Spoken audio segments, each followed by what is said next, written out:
Hello everyone, I hope you all are doing great. अगर आपने part 1 supply under GST नहीं देखा है तो please go and watch the part 1 first, फिर इस पे फटाफट से आ जाइएगा। हम सबसे पहले रिवाइज करते हैं। ध्यान रखिएगा, why I am doing this, मेरा पर्पस ये है कि जैसे जैसे आप रिकॉल करो आपको पता होना चाहिए नेक्स्ट स्टेप आपका सोचने का, आपकी थिंकिंग कहाँ जानी चाहिए, उस हिसाब से मैं आपको रिवाइज करा रही हूँ। तो सबसे पहले हमने ये देखा था कि जीएसटी लगता है गुड्स एंड सर्विसेज पे ही। गुड्स एंड सर्विसेज अगर सप्लाई बनेगी तो उन पे जीएसटी लगेगा। तो सबसे पहले हमें ये जानना जरूरी है गुड्स एंड सर्विसेज होता क्या है।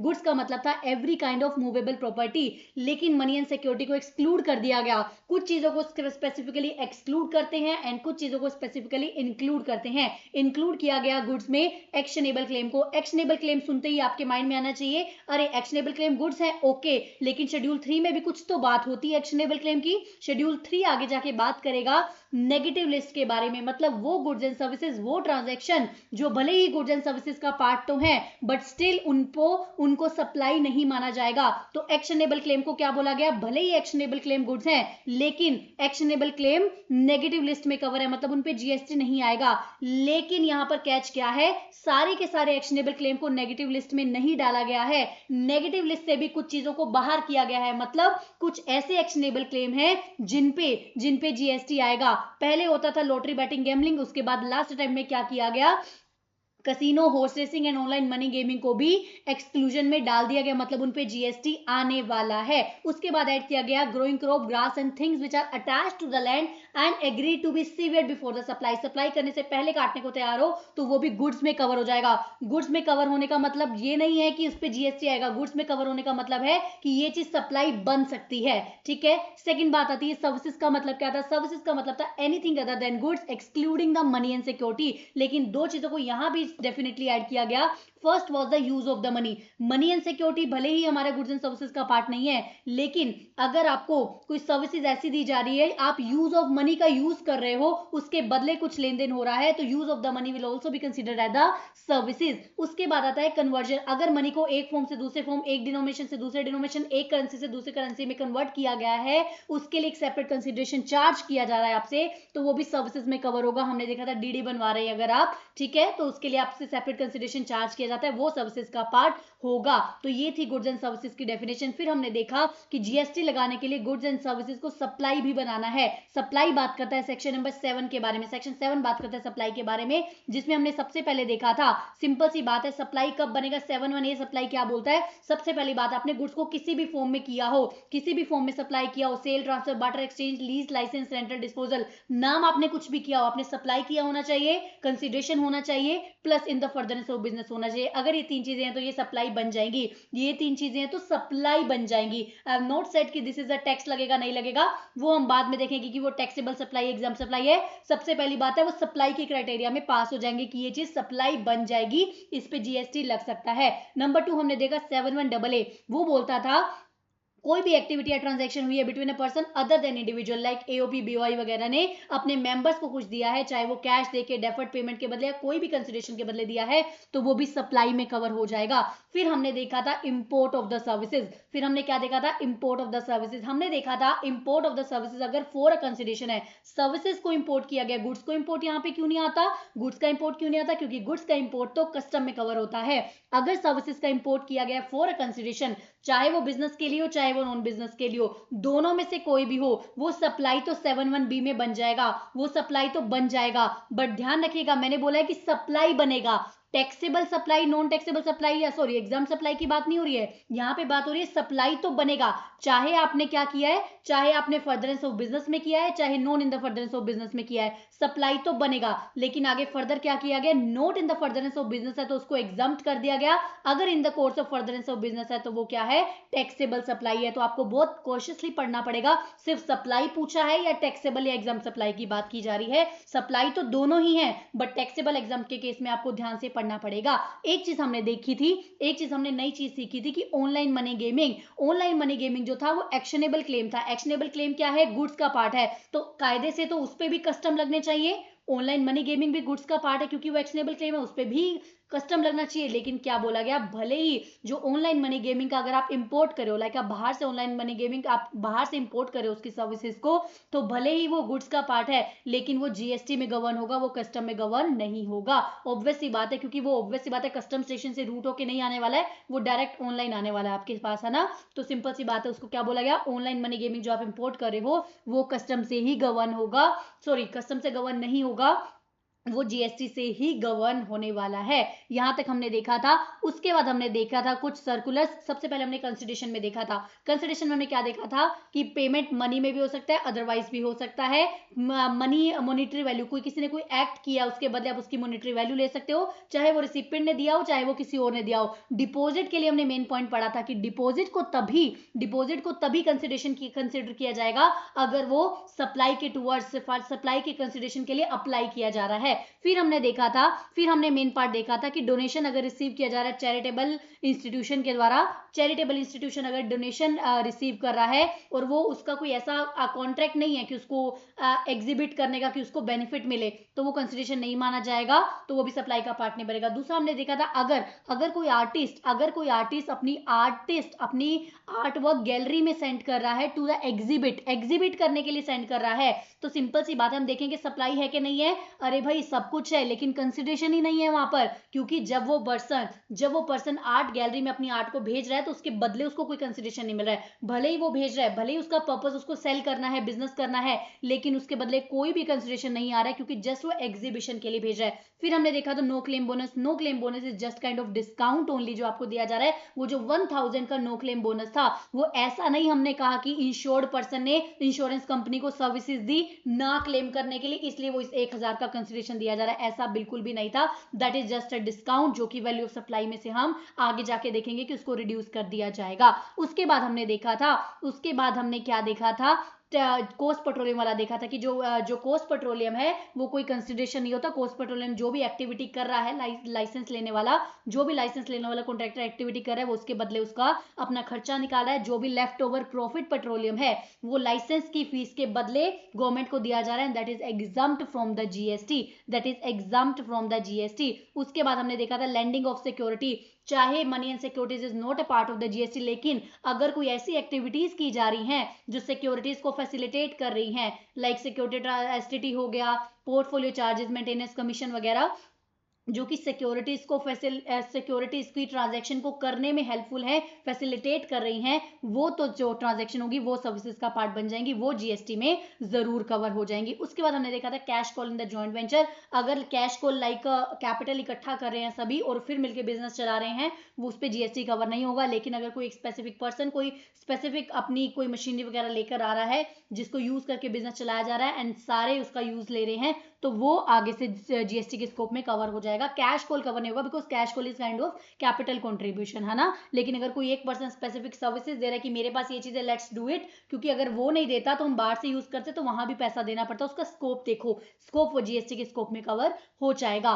उसके बाद हमने देखा था विदाउट कंसिडरेशन, अगर आपके पास क्वेश्चन ऐसा आता है, कोई ऐसा सिनेरियो आता है जिसमें एक्टिविटी जो दी हुई है वो विदाउट कंसिडरेशन है, तो अगर कोई एक्टिविटी विदाउट कंसिडरेशन है, क्वेश्चन आपसे ये पूछ रहा है कि ये सप्लाई बनेगा कि नहीं, वो सिर्फ तभी सप्लाई बनेगा विदाउट कंसिडरेशन अगर वो शेड्यूल 1 में कवर है, शेड्यूल 1 की एक्टिविटीज में कवर है, तभी वो सप्लाई बनेगा, डीम सप्लाई बनेगा, अदरवाइज वो सप्लाई नहीं बनेगा। तो ये बात आपको पक्की कर लेनी है, अगर कंसिडरेशन नहीं है, उस सिनेरियो में कंसिडरेशन नहीं है, तो आपको ये बात गांठ बांध लेनी है, अगर वो शेड्यूल 1 में होगी तभी उसको सप्लाई बनाना है, अदरवाइज सप्लाई नहीं बनाना।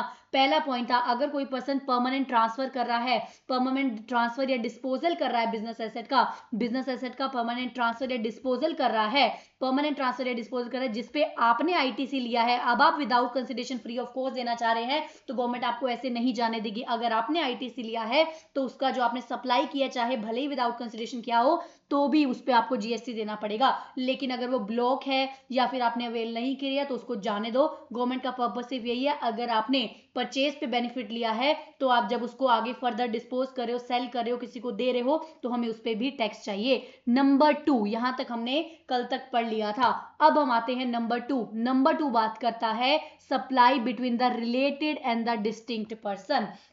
अगर जर्नल सी बात है, अगर कोई रिलेटेड पर्सन के साथ ट्रांजैक्शन कर रहा है या फिर डिस्टिंक्ट पर्सन के साथ ट्रांजैक्शन कर रहा है। अभी हम देखेंगे रिलेटेड डिस्टिंक्ट पर्सन क्या होते हैं, बट पहले समझो। अगर कोई पर्सन, एक बात बताओ, हम रिलेशन में या अपनी ही किसी ब्रांच को ट्रांसफर करते हैं तो ऑब्वियस सी बात है, हम पैसा पैसा इधर उधर लेन देन नहीं करेंगे। हम कहेंगे ठीक है। तो गवर्नमेंट कह रही है अगर आप रिलेटेड या डिस्टिंक्ट पर्सन को सप्लाई कर रहे हो तो भले ही आप विदाउट कंसिडरेशन कर रहे हो, भले ही आप कोई पैसा चार्ज नहीं कर रहे हो, अगर वो रिलेटेड और डिस्टिंक्ट पर्सन के बीच में ट्रांजैक्शन है, सप्लाई कर रहे हो, तो वो डीम सप्लाई मानी जाएगी, चाहे वो आप विदाउट कंसिडरेशन कर रहे हो। जो भी आप दे रहे हो विदाउट कंसिडरेशन दे रहे हो। तो हमें सबसे पहले समझना होगा रिलेटेड और डिस्टिंक्ट पर्सन क्या होता है। रिलेटेड पर्सन क्या होता है, लेट्स अंडरस्टैंड। ये चार्ट डायरेक्टली आपने स्टडी मटेरियल से ही उठाए हैं। रिलेटेड और डिस्टिंक्ट पर्सन क्या है, सबसे पहले मैं आपको बताती हूँ डिस्टिंक्ट पर्सन। सबसे पहले समझते हैं डिस्टिंक्ट पर्सन क्या होता है। बहुत सिंपल सा तरीका बताती हूँ, बहुत सिंपल सा तरीका बताती हूँ डिस्टिंक्ट पर्सन को याद रखने का।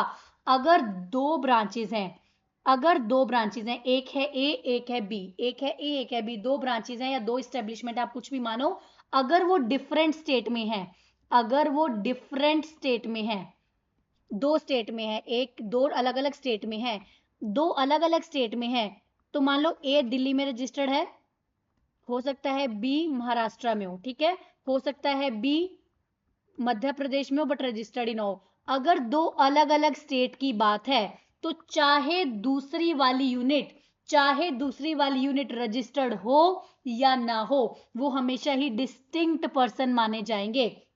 सिंपल तरीका, अगर दो सेपरेट सेपरेट स्टेट में रजिस्टर्ड है तो चाहे वो दूसरी वाली यूनिट रजिस्टर्ड हो या ना हो, तो वो क्या माने जाएंगे, डिस्टिंक्ट पर्सन माने जाएंगे, डिस्टिंक्ट पर्सन माने जाएंगे, अलग अलग पर्सन माने जाएंगे। अब बात आती है अगर सेम स्टेट में हो, अगर सेम स्टेट में हो तो सबसे पहले तो आपको ये पता होना चाहिए, अगर कोई पर्सन सेम स्टेट में डिफरेंट टाइप ऑफ बिजनेस चला रहा है, सेम स्टेट में डिफरेंट बिजनेस चला रहा है, तो उसको सेम पेन पे दो रजिस्ट्रेशन मिल सकते हैं, बिल्कुल मिल सकते हैं। सेम स्टेट में डिस्टिंक्ट पर्सन तभी बनेंगे अगर उनका डिफरेंट जीएसटी में रजिस्टर्ड है, मतलब एक स्टेट में दो रजिस्ट्रेशन है और उनके बीच में अगर सप्लाई हो रही है तो वो डिस्टिंक्ट पर्सन माने जाएंगे। सेम स्टेट में डिस्टिंक्ट पर्सन होने के लिए डिफरेंट रजिस्ट्रेशन होना जरूरी है। मान लो मेरा एक है ऑफिस, मान लो हरियाणा में, एक है गुड़गांव में, दूसरा है अंबाला में, ठीक है, एक है गुड़गांव में, दूसरा है अंबाला में। अगर ये सेपरेटली रजिस्टर्ड है तो ये सप्लाई डिस्टिंक्ट पर्सन के बीच में मानी जाएगी। बट अगर ये सेपरेटली रजिस्टर्ड ही नहीं है, जस्ट एक ऑफिस है, तो वो अपने ही पैन पे बेच रहा है, अपने ही उस पे दूसरा जीएसटी, अपने ही जीएसटी नंबर पे सप्लाई कर रहा है, तो वो डिस्टिंक्ट पर्सन नहीं माने जाएंगे। तो फटाफट से मैं आपको एग्जांपल से भी समझा देती हूँ, बट आपको इतना याद रखना है, डिफरेंट स्टेट में चाहे वो रजिस्टर्ड है चाहे वो नॉन रजिस्टर्ड है, तो भी वो सब तो भी डिस्टिंक्ट पर्सन माना जाएगा। लेकिन सेम स्टेट में डिस्टिंक्ट होने के लिए आपको सेपरेट रजिस्ट्रेशन की रिक्वायरमेंट है। तो सबसे पहले एक एग्जांपल से समझते हैं। देखो मोहन क्या है, मोहन क्या है, एक चार्टर्ड अकाउंटेंट है, रजिस्टर्ड है दिल्ली में, दिल्ली में रजिस्टर्ड है, जिसका ऑफिस, जिसने रजिस्ट्रेशन कहाँ लिया है, वेस्ट बंगाल में भी रजिस्टर्ड लिया है, क्योंकि उसने एक ब्रांच ऑफिस खोली है। एक दिल्ली में है, दूसरा वेस्ट बंगाल में है, चाहे रजिस्टर्ड है चाहे नॉन रजिस्टर्ड है, वो डिस्टिंक्ट पर्सन तो माने जाएंगे, ठीक है, डिस्टिंक्ट पर्सन तो माने जाएंगे। सेकेंड एग्जाम्पल पे आ जाओ, सेकेंड एग्जाम्पल पे आ जाओ।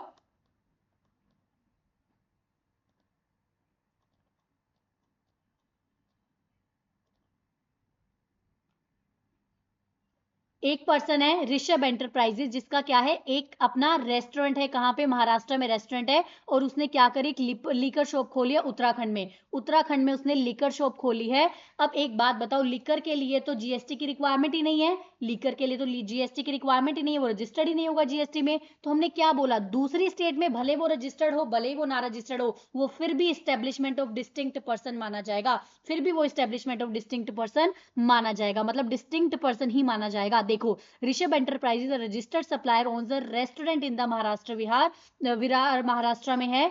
It has opened a liquor shop in the Raipur, Uttarakhand में उसने लीकर शॉप खोली है। Since the supply of alcoholic liquor human consumption in Uttarakhand is non taxable supply, भले ही ये नॉन टैक्सेबल सप्लाई है, इसको उत्तराखंड में रजिस्ट्रेशन लेने की कोई रिक्वायरमेंट नहीं है, क्योंकि नॉन टैक्सेबल सप्लाई करे, जीएसटी में जरूरत ही नहीं है रजिस्ट्रेशन लेने की। लेकिन महाराष्ट्र एंड लीकर शॉप जो है वो shall be treated as establishment of distinct person. Supply by Maharashtra to Uttarakhand even without consideration will be qualified as supply. Same state में होने के लिए डिफरेंट रजिस्ट्रेशन, अगर दूसरे स्टेट में है तो भले ही वो रजिस्टर्ड हो ना रजिस्टर्ड हो तो वो क्या हो जाएगा, वो डिस्टिंक्ट पर्सन हो जाएगा. तो जो सप्लाई की जाएगी महाराष्ट्र से to Uttarakhand shop in course of furtherance of business even without consideration, वो सप्लाई के लिए क्वालिफाई हो जाएगा, वो सप्लाई के लिए क्वालिफाई हो जाएगा. आई होप आपको समझ में आया हो. अभी देखते हैं एक और एग्जांपल. एक और एग्जांपल देखो क्या है. एक और एग्जांपल क्या है, स्टॉक ट्रांसफर हो रहा है. स्टॉक ट्रांसफर हो रहा है. सबसे पहले ये देखो, एक क्या है, एक है लखनऊ में रजिस्टर्ड फैक्ट्री है, एक दिल्ली में रजिस्टर्ड शोरूम है. दिल्ली में रजिस्टर्ड शोरूम है. देखो रघुवीर फैब्रिक्स ने क्या किया, 1000 shirts from his factory located in Lucknow, UP से जो उसका है उसने क्या किया, दिल्ली को ट्रांसफर किया. यूपी से दिल्ली को ट्रांसफर किया ताकि वहां से बेचा जा सके, ताकि वहां से बेचा जा सके. स्टेट क्या है, स्टेट अलग अलग है, स्टेट अलग अलग है. चाहे वो सेम माल को आगे बेच रहा है, चाहे वो स्टॉक ट्रांसफर ही क्यों ना कर रहा हो, चाहे वो स्टॉक ट्रांसफर ही क्यों ना करो, दो factory and retail showroom are registered in the state where they are located. All दो कोई भी कंसिडरेशन नहीं है, डिफरेंट स्टेट में है, डिफरेंट स्टेट में है, तो सप्लाई जो गुड्स का उन्होंने भेजा है वो क्या बन जाएगी, सप्लाई बन जाएगी. गुड्स क्या है, सप्लाई बन जाएगी. वहीं अगर एक बात बताओ,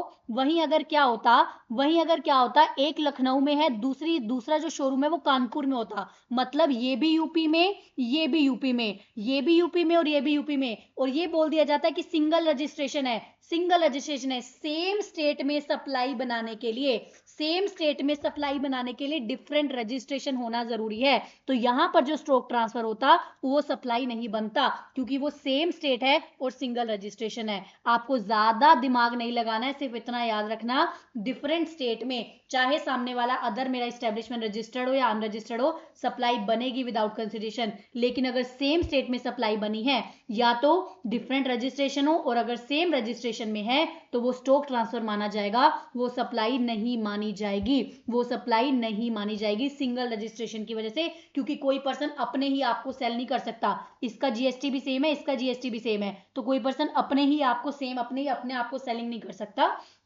तो ये हो गया यहाँ पर क्लैरिटी डिस्टिंक्ट पर्सन की. अब चलते रिलेटेड पर्सन किसको बोलते हैं. रिलेटेड पर्सन किसको बोलते हैं, person including a legal person are deem to be related. Related किसको बोलेंगे, अगर कोई पर्सन ऑफिसर डायरेक्टर्स हैं आपस में, एक दूसरे के पार्टनर्स ऑफिस डायरेक्टर्स है, तो भी वो क्या है, रिलेटेड पर्सन है. अगर कोई लीगली पार्टनरशिप फॉर्म के पार्टनर्स है वो भी रिलेटेड पर्सन है. एम्प्लॉयर एम्प्लॉई है, रिलेटेड पर्सन है. अगर कोई थर्ड पर्सन कंट्रोल कर रहा है, मतलब शेयर है, थर्ड पर्सन कंट्रोल कर रहा है किसी को डायरेक्टली और इनडायरेक्टली 25% से ज्यादा वोटिंग स्टॉक के साथ, 25% और उससे ज्यादा वोटिंग स्टॉक के साथ, तो भी वो रिलेटेड माना जाएगा. अगर एक पर्सन मिलकर दो को कंट्रोल करता है तो वो दो भी रिलेटेड हो जाते हैं. थर्ड पर्सन कंट्रोल करता है डायरेक्टली इनडायरेक्टली तो भी वो रिलेटेड हो जाते हैं. अगर टुगेदर कंट्रोल, अगर दो जने मिलके एक को कंट्रोल कर रहे हैं तो भी वो रिलेटेड पर्सन हो जाते हैं. अगर same person, same member, same family के मेंबर है तो भी वो रिलेटेड हो जाएंगे. हमने क्या पढ़ा था, हम ऑलवेज पढ़ते हैं Supreme Court is always relative. Supreme Court is always relative मतलब spouse and children are always related, but parents and brother sisters जो होंगे वो डिपेंडेंट होंगे तभी रिलेटिव हैं. पेरेंट्स एंड ब्रदर सिस्टर जो होंगे वो डिपेंडेंट होंगे तभी रिलेटिव हैं.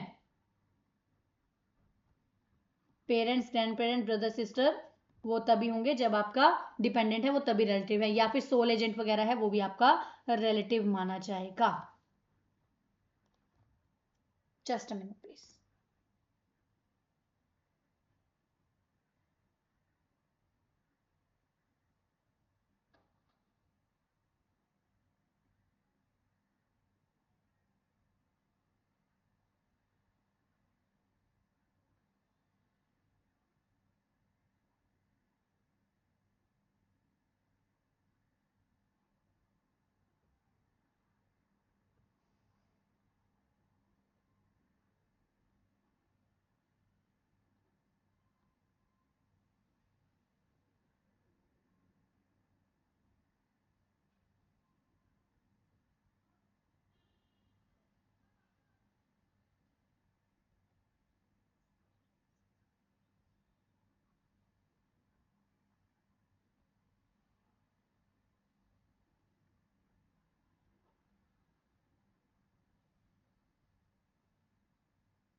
ठीक है, तो हमने क्या देखा कि Supreme Court is always relative, मतलब spouse and children are always related, but brother sister parents grand parents ये तभी रिलेटिव बनेंगे अगर या फिर होली और मेनली वो उस पर्सन पे डिपेंडेंट है। तो ये हो गया रिलेटेड और डिस्टिंक्ट पर्सन की डेफिनेशन। अब हमने क्या बोला, अगर रिलेटेड या डिस्टिंक्ट पर्सन के साथ, अगर रिलेटेड या डिस्टिंक्ट पर्सन के साथ विदाउट कंसिडरेशन भी आप सप्लाई कर रहे हो तो सप्लाई माना जाएगा। विदाउट कंसिडरेशन आप उनको कुछ दे रहे हो तो वो भी सप्लाई अंडर जीएसटी में कवर हो जाएगा, वो भी सप्लाई का पार्ट बन जाएगा, वो भी सप्लाई कंसिडर किया जाएगा। अगर क्वेश्चन बोलता है हमने तो किसको, डिस्टिंक्ट पार्टी को दिया और वो विदाउट कंसिडरेशन था, विदाउट कंसिडरेशन तो 7(1) में कवर नहीं हो रहा, तो आपको याद आना चाहिए विदाउट कंसिडरेशन कोई आइटम सप्लाई बनेगी ही बनेगी अगर वो शेड्यूल 1 का पार्ट है, अगर वो शेड्यूल 1 का पार्ट है। अब चलिए एक सर्कुलर वगैरह देखते हैं क्या बोलता है ये बोलता है mould and dies, mold and dyes owned by the original equipment manufacturer are sent free of cost to a component, free of cost to a component manufacturer। देखो क्या होता है, एक होता है ओरिजिनल इक्विपमेंट मैन्युफैक्चर, एक होता है ओरिजिनल इक्विपमेंट मैन्युफैक्चर, एक होता है कंपोनेंट मैन्युफैक्चरर।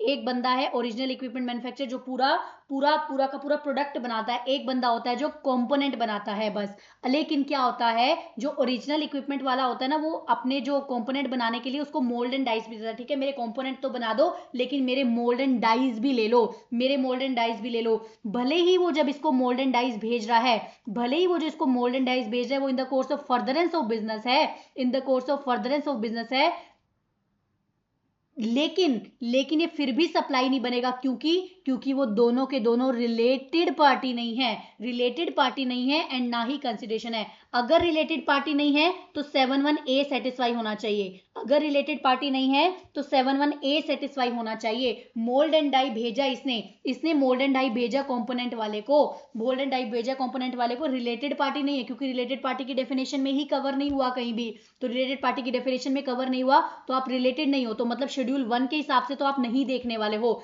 लेकिन अदर देन दैट हम देखें तो कंसिडरेशन होना जरूरी है। यहाँ पे कंसिडरेशन भी नहीं है, उसने बोला ठीक है इसी से बना के मुझे वापस भेज देना, कंसिडरेशन भी नहीं है तो अल्टीमेटली वो सप्लाई नहीं बनेगा, अल्टीमेटली वो सप्लाई नहीं बनेगा। आई होप आपको ये पॉइंट भी समझ में आ गया हो। सिंपल सी बात, मेरी बात सुनो, ओरिजिनल इक्विपमेंट मैन्युफैक्चरर जो है, ओरिजिनल इक्विपमेंट मैन्युफैक्चरर जो है वो क्या करता है, कंपोनेंट वाले को क्या बोलता है, कंपोनेंट बनाने के लिए बोलता है। मान लो मैं अपना एक प्रोडक्ट बना रही हूँ, उसके अंदर एक कंपोनेंट है बी, मैं आपको बोलती हूँ मेरा बी कंपोनेंट बना के दो, मुझे अपने ए प्रोडक्ट में लगाना है। तो मैंने बोला ठीक है, बी प्रोडक्ट बनाने के लिए जो मोल्ड एंड डाइज है मैं आपको भेजती हूँ, मोल्ड एंड डाइज है मैं आपको भेजती हूँ। अब ये मोल्ड एंड डाई का मैं कंसिडरेशन थोड़ा चार्ज करूंगी, कंसिडरेशन कुछ चार्ज नहीं हो रहा है इसका, तो अब देखना है ये सप्लाई है कि नहीं है। सबसे पहली बात, क्या ये रिलेटिव है, क्या ये रिलेटिव है, नहीं ये रिलेटिव है ही नहीं क्योंकि रिलेटिव की डेफिनेशन में कहीं भी कवर नहीं हो रहे हैं। रिलेटिव नहीं है तो शेड्यूल 1 के हिसाब से तो हमने देखना ही नहीं है, शेड्यूल 1 के हिसाब से तो देखना ही नहीं है। ठीक है, नंबर टू, जब शेड्यूल 1 के हिसाब से नहीं देखना है तो 7(1) के हिसाब से देखना पड़ेगा। 7(1) के हिसाब से सप्लाई होना जरूरी है, फर्दरेंस होना जरूरी है, प्लस कंसिडरेशन होना जरूरी है। ये भी है ये क्लियर नहीं है इसीलिए सप्लाई नहीं बनेगा, ये भी है कंसिडरेशन नहीं है इसलिए क्या है, ये सप्लाई नहीं बनेगा बिल्कुल भी, ये सप्लाई का पार्ट नहीं बनने वाला है। आई होप आपको इतनी बात समझ में आ गई होगी।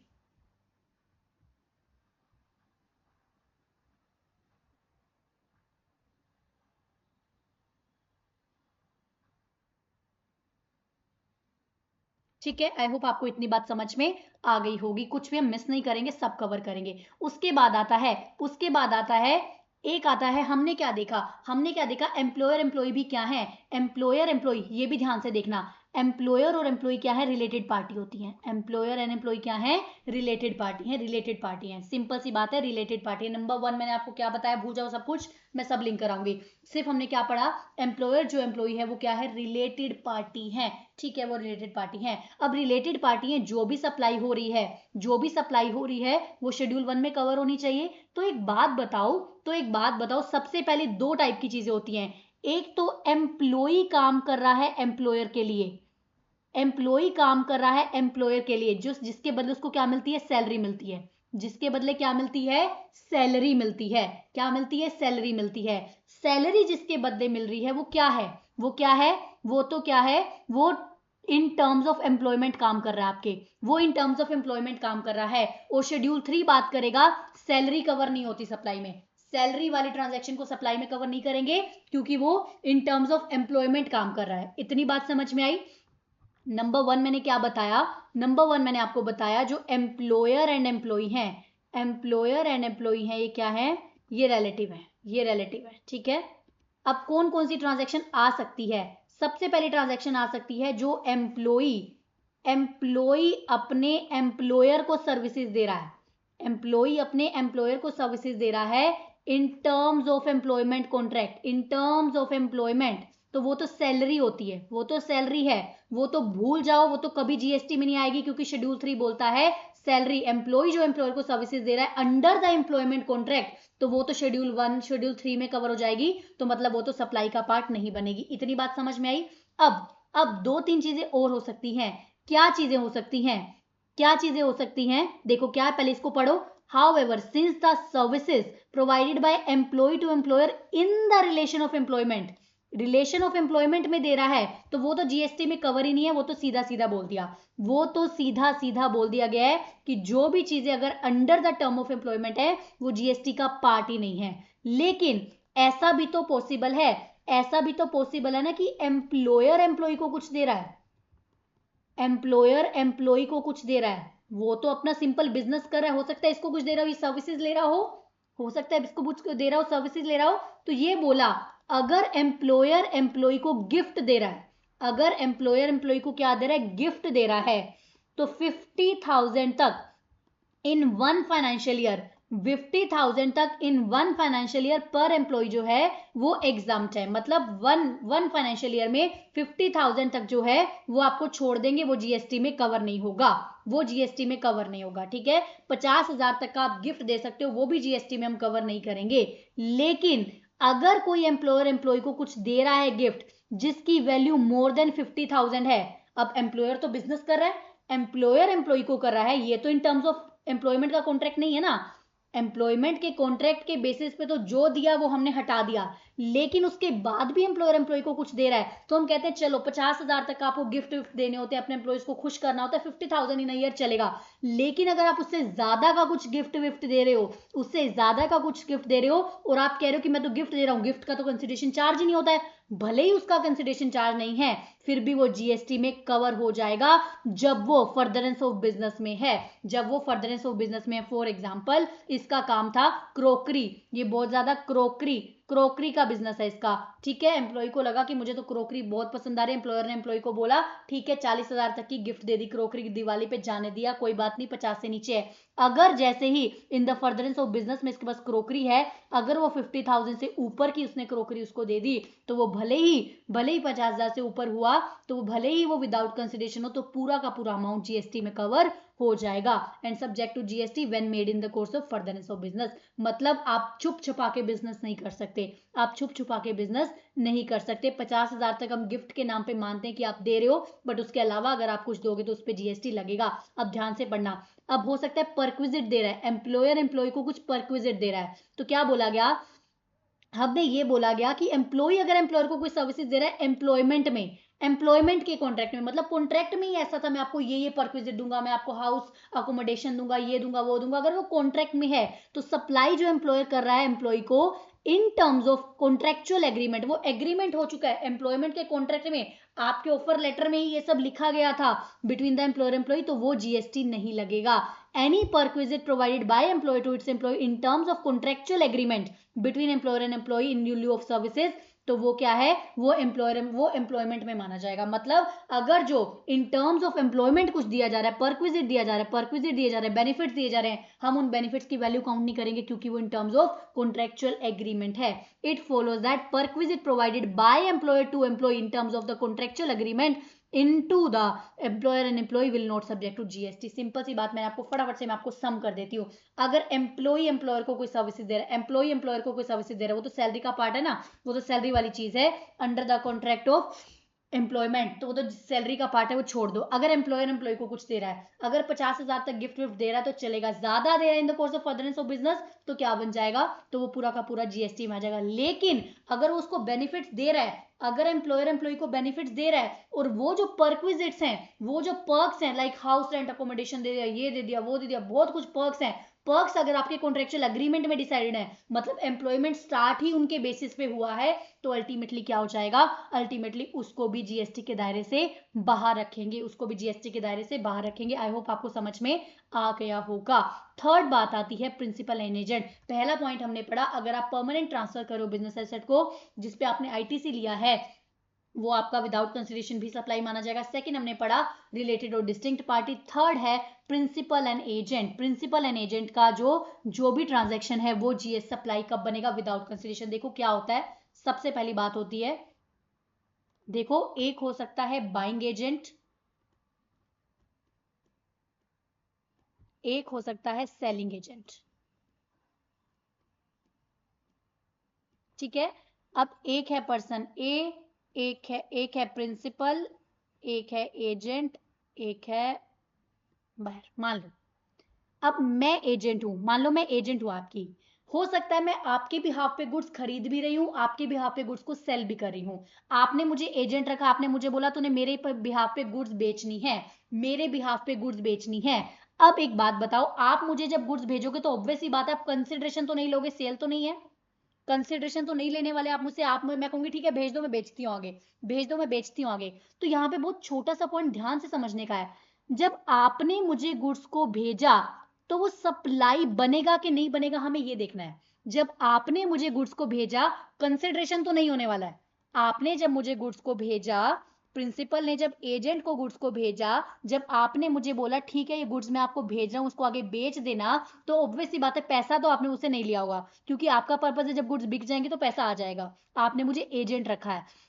लेकिन इतना तो क्लियर होगा ये वाली ट्रांजैक्शन विदाउट कंसिडरेशन है, क्योंकि आप मुझे बोलो ठीक है मेरे भी यहाँ पे गुड्स बेचो। अब विदाउट कंसिडरेशन होने के बाद भी क्या इसको सप्लाई बनाए कि नहीं बनाए, क्या इसको सप्लाई बनाए कि नहीं बनाए, ये देखने के लिए हमने देखना होगा एजेंट जो आगे डील करता है, एजेंट जो आगे अगले पर्सन से डील करता है, क्या वो इनवॉइस अपने नाम पे डील करता है या फिर प्रिंसिपल के नाम पे डील करता है। अगर वो इनवॉइस अपने नाम पे डील करता है तो एक ट्रांजैक्शन होगी, वो इसको सेल कर रहा है, वो इसको सेल कर रहा है, इसको सेल तो उसने कर दिया लेकिन बाय कहां से किया, सेल तो उसने कर दिया बायर को, लेकिन बाय कहां से किया, तो प्रिंसिपल से जो एजेंट की ट्रांजैक्शन है वो भी सप्लाई में कवर कर देंगे। बोलेंगे कि जब आप अपने नाम पे इनवॉइस इशू कर रहे हो तो जो भी प्रिंसिपल से लेन देन कर रहे हो वो भी सेपरेट आपकी सेल परचेज मानी जाएगी। मैं फिर से रिपीट कर रही हूं, without consideration principal and agent के बीच में जो ट्रांजैक्शन हो रही है वो सप्लाई बनेगी कि नहीं बनेगी, वो डिपेंड करता है क्या एजेंट जो है जब भी वो आगे फर्दर डील कर रहा है किसी से, क्या वो इनवॉइस अपने नाम पे इशू कर रहा है। अगर वो इनवॉइस अपने नाम पे इशू कर रहा है मतलब वो एक सेपरेट अपने नाम पे ट्रांजैक्शन जनरेट कर रहा है, तो वो ट्रांजैक्शन जनरेट सेल की भी हो सकती है परचेज की भी। मान लो मैंने अब बी को सेल किया, बी को सेल किया मैंने, तो मेरे पास तो गुड्स ऐसी आ गई, तो बी को सेल किया तो परचेज कहां से किया मैंने, मेरे पास तो कोई इनवॉइस ही नहीं है परचेज का।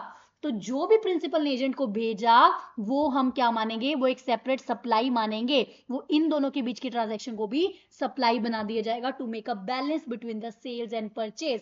आई होप आपको ये बात समझ में आ गई होगी। तो देखो क्या बोल रहा है, supply of goods bid by the principal to agent and vice versa without consideration shall be considered as supply. अगर एजेंट वो जो आगे फर्दर डील कर रहा है, एजेंट जो आगे फर्दर सप्लाई कर रहा है वो अपने बिहाफ पे कर रहा है, इनवॉइस अपने नाम पे दे रहा है, मतलब अंडरटेक्स टू सप्लाई से एजेंट अंडरटेक कर रहा है, इनवॉइस एजेंट के नाम पे बन रहा है। तो आप ऑब्वियस सी बात है, बहुत बहुत लॉजिकल पॉइंट है, अगर डायरेक्टली मैं बेचूं मेरा बीच में नाम ही नहीं आ रहा, तो इसने बाय करी है इनवॉइस परचेज का इसके नाम पे था तो सेल भी इसके नाम पे आ जाएगा, तो कुछ दिक्कत नहीं है। लेकिन अगर एजेंट अपने नाम पे इनवॉइस बनाता है तो सिंपल सी बात है उसको जो प्रिंसिपल के साथ डीलिंग है वो भी एक सेपरेट सेल परचेज देखी जाएगी। देखो सिंपल सी बात है, supply of the goods and services. अब एक बात और ध्यान रखना, प्रिंसिपल एंड एजेंट के बीच में जो ट्रांजैक्शन हो रही है वो सप्लाई ऑफ द गुड्स की बात हो रही है, not supply of the services. Majority of the students यहाँ पर भूल जाते हैं, ये गुड्स की बात कर रहा है, सर्विसेज वाला शेड्यूल 1 में कवर नहीं है। गुड्स की बात हो रही है, सप्लाई ऑफ गुड्स की बात हो रही है, प्लीज ध्यान रखना इस बात को। मेजॉरिटी यहाँ पे गलत करते हैं, क्या है, only supply of goods is covered, not supply of services is covered. Supply of goods between principal and agent without consideration is also supply. Supply of services between the principal and agent would require consideration, उसमें तो आपको 7(1) के according ही देखना पड़ेगा। अगर services है तो वो तो 7(1) के अकॉर्डिंग ही देखो। अगर सप्लाई ऑफ गुड्स है without consideration between principal and agent तभी शेड्यूल 1 बीच में आता है, अदरवाइज शेड्यूल 1 नहीं आएगा। इसको स्टार मार्क कर लीजिए। मेजॉरिटी ऑफ द स्टूडेंट्स ऊपर ऊपर से हम पढ़ते हैं और ये पॉइंट हमारे माइंड से स्किप कर जाता है। सिर्फ सप्लाई ऑफ गुड्स यहाँ पर कवर है, सप्लाई ऑफ सर्विसेज यहाँ पर कवर नहीं होता है। उसके बाद एक टेबल इन्होंने चार्ट बनाया बहुत अच्छा, whether the invoice is issued by the agent to the customer. Customer को इनवॉइस कौन इशू कर रहा है? प्रिंसिपल कर रहा है। कस्टमर को इनवॉइस अगर प्रिंसिपल इशू कर रहा है तो मतलब एजेंट तो सिर्फ नाम का एजेंट है, उसका कोई लेना देना नहीं है, तो इनकी आपस की सप्लाई भी सप्लाई नहीं मानी जाएगी। लेकिन अगर एजेंट खुद आगे डील कर रहा है, अपने नाम पे इनवॉइस इशू कर रहा है, तो आप एक सेपरेट पर्सन जनरेट होगे। सेपरेट पर्सन जनरेट होगे तो पीछे से जो ट्रांजेक्शन करके आए हो उसको भी सेपरेट सप्लाई मान के चलिए, उसको भी सेपरेट सप्लाई मान के चलिए। आई होप आपको इतना पॉइंट तो समझ में आ गया। नेक्स्ट आता है डेल ट्रेड एजेंट के रिगार्डिंग क्लैरिफिकेशन। चलिए मैं आपको ऐसे क्लियर करा देती हूँ डेल ट्रेड एजेंट क्या होता है। देखो समटाइम क्या होता है, हमने देखा एक एजेंट प्रिंसिपल है, प्रिंसिपल एजेंट को देता है, एजेंट फिर आगे सप्लाई करता है, ठीक है। तो डेल ट्रेड एजेंट क्या होते हैं? जो क्या करते हैं, शॉर्ट टर्म फाइनेंस की फैसिलिटी भी देते हैं टू द बायर। क्या होता है, मान लो बायर ने बोला, वो क्या करते हैं, एजेंट क्या करते हैं, प्रिंसिपल को तो कमिट कर देते हैं कि आपकी पेमेंट तो आपको टाइम से मिल जाएगी, आपकी पेमेंट तो आपको टाइम से मिल जाएगी। लेकिन आगे वो बायर से क्या करते हैं, बायर को अगर ज्यादा पीरियड चाहिए होता है, ज्यादा क्रेडिट पीरियड चाहिए होता है, तो उसको क्या करते हैं, एक्स्ट्रा चार्ज लेकर शॉर्ट टर्म फाइनेंसिंग की फैसिलिटी देते हैं। एक्स्ट्रा चार्ज लेकर शॉर्ट टर्म फाइनेंसिंग की फैसिलिटी देते हैं।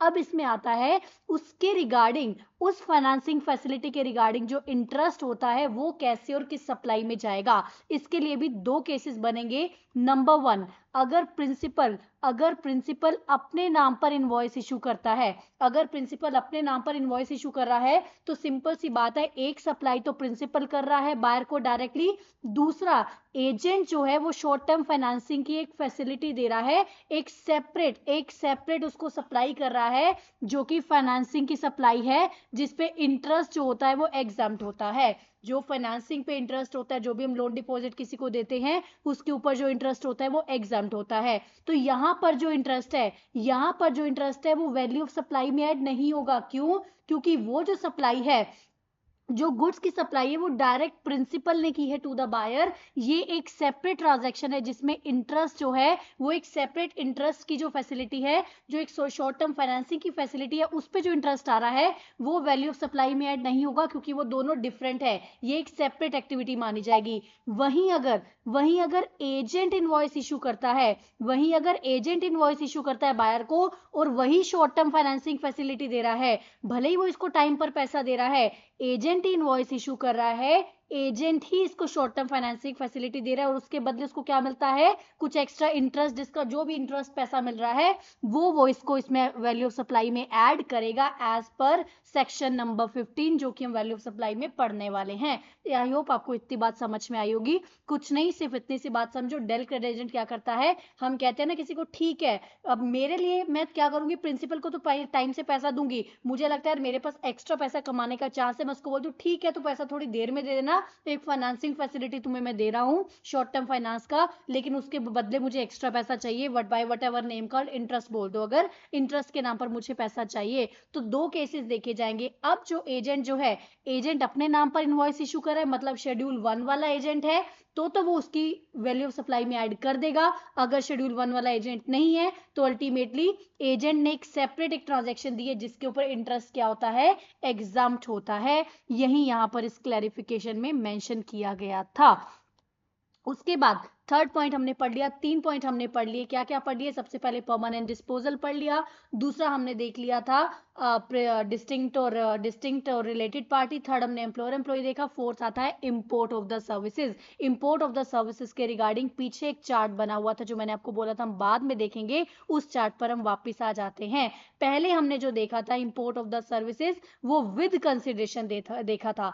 अब आता है अगर आपने सर्विसेज का इंपोर्ट किया है विदाउट कंसिडरेशन, सर्विसेज का इंपोर्ट कैसे किया है, विदाउट कंसिडरेशन आपने अगर सर्विसेज का इंपोर्ट किया है तो हमें देखना होगा क्या वो रिलेटेड या डिस्टिंक्ट पार्टी से किया है। अगर वो रिलेटेड या डिस्टिंक्ट पार्टी से किया है प्लस बिजनेस में किया है तब वो सप्लाई बनेगा as per schedule 1। Without consideration अगर किया है तो रिलेटेड पार्टी या डिस्टिंक्ट से होना चाहिए प्लस बिजनेस में होना चाहिए। अगर ये दोनों चीजें मैच हो रही हैं तभी वो सप्लाई अंडर शेड्यूल 1 माना जाएगा, बाकी सभी केसेस में ये सप्लाई नहीं है। तो फटाफट से इंपोर्ट ऑफ कंसिडरेशन को रिवाइज कर लेते हैं, इंपोर्ट ऑफ सर्विसेज को रिवाइज कर लेते हैं। अगर आपने सर्विसेज का इंपोर्ट किया है विद कंसिडरेशन, चाहे वो बिजनेस में हो चाहे वो नॉन बिजनेस में हो, सप्लाई तो माना जाएगा। मैंने क्या बोला? सप्लाई तो माना जाएगा, लेकिन वो टैक्सेबल है या नहीं है वो बात की बात थी। अगर वो फर्दरेंस ऑफ बिजनेस में हो चाहे ना हो, सप्लाई तो वो बनेगा एज पर 7(1)(b, सप्लाई तो वो बनेगा एज पर 7(1)(b। आगे हमने देखा था कि नॉन बिजनेस वाला एग्जाम किया गया है। विदाउट कंसिडरेशन अगर आप ले रहे हो, विदाउट कंसिडरेशन अगर आप ले रहे हो, तो अगर रिलेटेड या डिस्टिंक्ट पार्टी से आया है इंपोर्ट, रिलेटेड या डिस्टिंक्ट पार्टी से है तभी सप्लाई बनेगा, प्लस वो बिजनेस में होना जरूरी है, वो तभी सप्लाई बनेगा एज पर शेड्यूल 1। लेकिन बाकी कोई भी केसेस बच गए विदाउट कंसिडरेशन में तो वो नोट अ सप्लाई माना जाएगा, वो नोट अ सप्लाई माना जाएगा। शेड्यूल नंबर 1 भी हमारा यहाँ पे खत्म हो जाता है, शेड्यूल नंबर 1 भी हमारा यहाँ पे खत्म हो जाता है। उसके बाद आएगा उसके बाद आते हैं कुछ क्लैरिफिकेशंस हैं। क्लैरिफिकेशन है प्रायोरिटी सेक्टर लैंडिंग सर्टिफिकेट।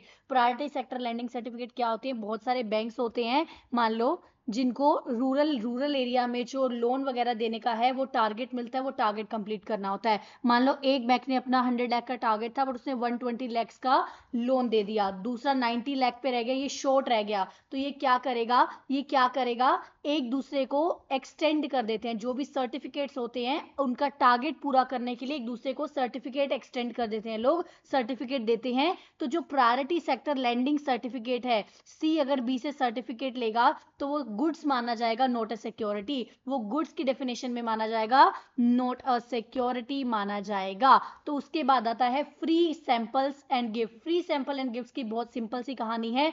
अगर वो क्या है, फ्री सैंपल एंड गिफ्ट, अगर हम देखें 7(1)(a) के अकॉर्डिंग तो वहां तो सप्लाई बनेगा ही नहीं क्योंकि कंसिडरेशन नहीं है, वहां तो सप्लाई बनेगा ही नहीं अगर कंसिडरेशन नहीं है। दूसरा, अगर वो शेड्यूल 1 के पहले पॉइंट के अकॉर्डिंग अगर सप्लाई बन जाता है, वो आईटीसी लिया होता है तो वो सप्लाई बन जाता है, अदरवाइज सप्लाई नहीं बनेगा। Bye one get one free को हम ऐसा नहीं देखेंगे, क्या क्लैरिफिकेशन आई है? Bye one get one free को आप ऐसा नहीं देखोगे कि एक चीज आपने पैसे में दी है, एक चीज विदाउट कंसिडरेशन दी है। No, buy one get one free को आपने ऐसे देखना है, 2 items are given at a one price, 2 items are given at a one price, उसको अकॉर्डिंगली डील करना है। उसके बाद आता है शेड्यूल नंबर 2। हमने अभी तक क्या पढ़ा? हमने 7(1)(a) के अकॉर्डिंग सप्लाई पढ़ लिया, 7(1)(a) के अकॉर्डिंग पढ़ लिया, 7(1)(b) भी हमने पढ़ लिया, हमने शेड्यूल 1 पढ़ लिया। अब हम पढ़ेंगे शेड्यूल 2। शेड्यूल 2 बोलता है एक्टिविटी एज अ ट्रांजैक्शन। बहुत सारी एक्टिविटीज या ट्रांजैक्शन के बारे में बात करेगा जिसमें वो क्लैरिफाई करेगा क्या ये सप्लाई ऑफ गुड्स है या फिर ये सप्लाई ऑफ सर्विसेज है, क्या ये सप्लाई ऑफ गुड्स है या फिर ये सप्लाई ऑफ सर्विसेज है। शेड्यूल नंबर 2 इस बारे में बात करेगा। Let's get started with the schedule number 2। Schedule number 2 से हम स्टार्ट करते हैं। क्या बोलता है शेड्यूल नंबर 2? अगर गुड्स में टाइटल ट्रांसफर किया है, टाइटल मतलब उसकी ओनरशिप ही ट्रांसफर कर दी है, तो सप्लाई ऑफ द गुड्स माना जाएगा। ऑब्वियस सी बात है, टाइटल ट्रांसफर है तो पूरी की पूरी गुड्स ही सामने वाली पर्सन की होगी, तो वो सप्लाई ऑफ गुड्स माना जाएगा। Any transfer of right in the goods, goods का टाइटल ट्रांसफर नहीं करा है, गुड का टाइटल ट्रांसफर नहीं करा है। अब क्या किया गया है? टाइटल ट्रांसफर नहीं करा है, सिर्फ उसका राइट, यूज करने का राइट दिया है। जब यूज करने का राइट दिया जाता है अनडिवाइडेड शेयर में तो उसको सप्लाई ऑफ सर्विस बोलते हैं। क्या होता है? मान लो आप एक पीजी में रह रहे हो, आप लोगों ने क्या किया, एक कॉफी मशीन ली, ठीक है, कॉफी मशीन ली, हम कॉफी के बहुत शौकीन है, हमने कॉफी मशीन ली, हम 3 जने पीजी में रहते थे तो हमने कॉफी मशीन ली, हम तीनों यूज कर रहे हैं। अब जो बी है वो छोड़ के जा रहा है, उसके बदले एक डी आ रहा है, तो बी डी को बोलता है, ऐसे तो नहीं बोलने वाला मशीन का एक हिस्सा काट के मुझे दे दो, नहीं बोलने वाला वो डी को बोलता है ठीक है, पहले मेरा राइट है इस मशीन को यूज करने का, मैं तुम्हें अपना राइट बेचता हूं, तो मेरा राइट ले लो। तो वो जो अनडिवाइडेड शेयर में राइट दिया गया है that is a supply of the service services, not the supply of the goods. I hope आपको इतना समझ में आ गया होगा। Any transfer of the title in the goods under agreement, जैसे आप फ्यूचर में टाइटल ट्रांसफर करोगे, फ्यूचर में टाइटल ट्रांसफर करोगे हायर परचेज की तरह जो होता है, वो भी सप्लाई ऑफ द गुड्स माना जाएगा। देखो इस पे ज्यादा टाइम वेस्ट करने की जरूरत नहीं है, ये बहुत सिंपल सिंपल से पॉइंट्स है, इसीलिए हम इसको जल्दी कवर करेंगे। तो सप्लाई ऑफ द गुड्स माना जाएगा जो हायर परचेज वाला। एग्जांपल देख लेते हैं। ध्रुवा ने क्या किया, ध्रुवा कैपिटल ने सप्लाई करा on hire purchase basis customer पे, कोई गुड्स कस्टमर को हायर परचेज बेसिस पे दी, क्योंकि उसका जो टाइटल है कब ट्रांसफर होगा, फ्यूचर में ट्रांसफर होगा, लास्ट में जाके, तो वो भी सप्लाई ऑफ द गुड्स ही माना जाएगा। उसके बाद आता है land and building. Land and building, अगर कोई भी लीज, टेनेंसी, ईजमेंट, कोई भी लीज वगैरह पे दिया गया तो ऑब्वियस ही बात है टाइटल वगैरह कुछ नहीं जा रहा, सर्विसेज जा रही हैं। लीज, टेनेंसी वगैरह, लीज या एग्रीमेंट पे कुछ दिया जा रहा है तो वो सप्लाई ऑफ द सर्विसेज है। लेकिन ये बात ध्यान रखना, ये बात ध्यान रखना, सेकंड पॉइंट को ध्यान से स्टार मार्क कर लो। Any lease letting out of building including a commercial, industrial, residential complex, wholly और पार्टी, मतलब लेटिंग आउट वगैरह पे दिया जा रहा है। सिंपल सी बात है, लीज पे दिया जा रहा है, टेनेंसी पे दिया जा रहा है, lease letting out of building including commercial, industrial, मतलब लीज दे रहे हो आप किसी को, सर्विसेज दे रहे हो, गुड्स ट्रांसफर। यहाँ लैंड एंड बिल्डिंग ट्रांसफर की बात नहीं हो रही है, लीज वगैरह की बात हो रही है। एक शॉप लेट आउट की गई है मार्केट एरिया में तो सप्लाई ऑफ द सर्विसेज मानी जाएगी।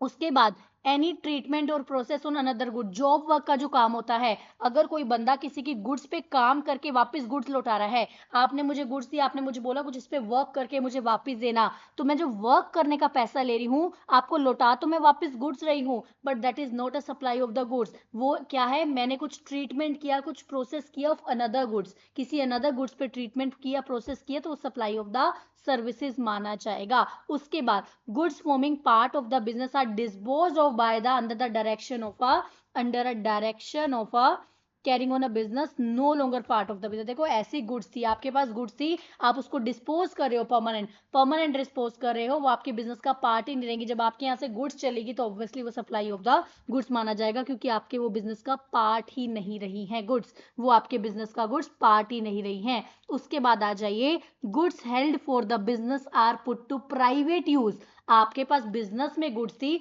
आपने कुछ समय के लिए प्राइवेट यूज में डाली या फिर किसी और पर्सन को दी अदर देन बिजनेस, लेकिन वो आपके बिजनेस का पार्ट है, just for the sake of some use आप किसी को दे रहे हो, कुछ प्राइवेट यूज पे आप दे रहे हो, अदर देन बिजनेस के लिए वो यूज हो रहा है, under the direction of a person carried on by the business, जो बिजनेस कैरी कर रहा है, तो वो भी सप्लाई ऑफ सर्विसेज है। बहुत इजीली है, मैं आपको, मेरे पास कुछ गुड्स पड़ी, मैं कह रही हूँ ठीक है ले जाओ थोड़े दिनों के लिए, आप इसको यूज कर लो, मुझे कुछ पैसा दे देना, यूज कर लो इसको, तो सप्लाई ऑफ द सर्विसेज है। वो मैं गुड्स नहीं दे रही हूँ, जस्ट बिकॉज मैं आपको गुड्स उठाकर यूज करने के लिए दे रही हूँ, दैट डजंट मीन कि गुड्स का ट्रांसफर हो रहा है। उसका पर्पस देखो, उसका पर्पस क्या है, पुट फॉर सम यूज है वो, for some time. A person manufacturing and selling wooden furniture take one chair वो लेके जा रहा है by him for use at his house, वो सप्लाई ऑफ द सर्विसेज है भाई, सप्लाई ऑफ द गुड्स नहीं है। उसके बाद goods forming part of the assets any business carried by a person, ऐसी बिजनेस, ऐसी गुड्स जो एसेट का पार्ट है किसी बिजनेस के, carried on by a person who ceases to be the taxable person. अब वो टैक्सेबल पर्सन ही नहीं रहा, अब वो टैक्सेबल पर्सन ही नहीं रहा, इन the course of furtherance of business वो दे रहा है, तो सप्लाई ऑफ द गुड्स हो जाएंगी ना। ऑब्वियस सी बात है, मैं अब बिजनेस का पार्ट ही नहीं रही, अब मैं टैक्सेबल ही नहीं रही, अब मैं उसको अगर दे रही हूँ इमीडिएटली, अब मैं उसको इमीडिएटली अगर किसी को दे रही हूँ तो ऑब्वियसली वो सप्लाई ऑफ द गुड्स हो जाएगा।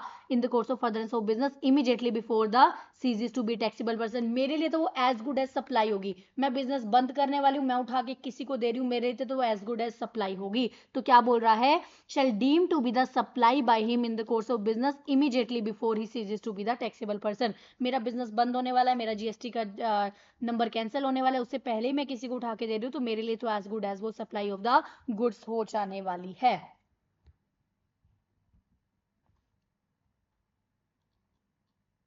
लेकिन कब वो सप्लाई ऑफ द गुड्स नहीं मानेंगे, अगर अगर business as a going concern किसी को ट्रांसफर किया जा रहा है, अगर मैंने एज ए गोइंग कंसर्न आपको अपना बिजनेस ही दे दिया तो आपके लिए सप्लाई थोड़ा हुआ, अगला बंदा बेच के उसको जीएसटी कमा के दे देगा ना गवर्नमेंट को।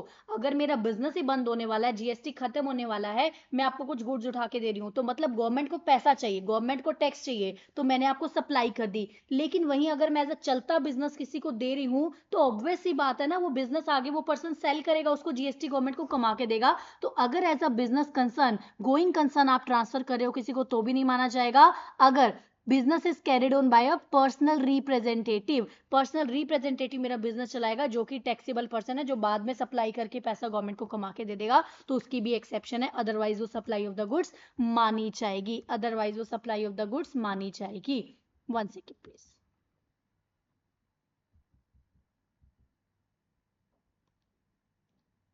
उसके बाद आता है रेंटिंग ऑफ इमूवेबल प्रॉपर्टी। उसके बाद आता है रेंटिंग ऑफ इमूवेबल प्रॉपर्टी। अगर इमूवेबल प्रॉपर्टी को रेंट पे दिया जा रहा है वो सप्लाई ऑफ द सर्विसेज है, सप्लाई ऑफ द सर्विसेज है। अभी आप इतना समझो, डिटेल में मैं आपको आगे बताऊंगी, चार्ट बना हुआ है। अगर इमूवेबल प्रॉपर्टी को रेंट पे दिया जा रहा है, सब यहाँ पे इतना समझो, जो रेंटिंग है वो सप्लाई ऑफ द सर्विसेज है। रेंटिंग जो है सप्लाई ऑफ द सर्विसेज है, ठीक है। रेंटिंग क्या है? सप्लाई ऑफ द सर्विसेज है। Construction of a complex building structure, तो क्या है construction of a building is a structure, ये भी सप्लाई ऑफ द सर्विसेज है। देखो क्या होता है, अगर आपने देखो अगर क्या होता है, दो चीजें होती हैं बिल्डिंग में, एक होता है कंप्लीशन सर्टिफिकेट, एक होता है फर्स्ट ऑक्यूपेंसी।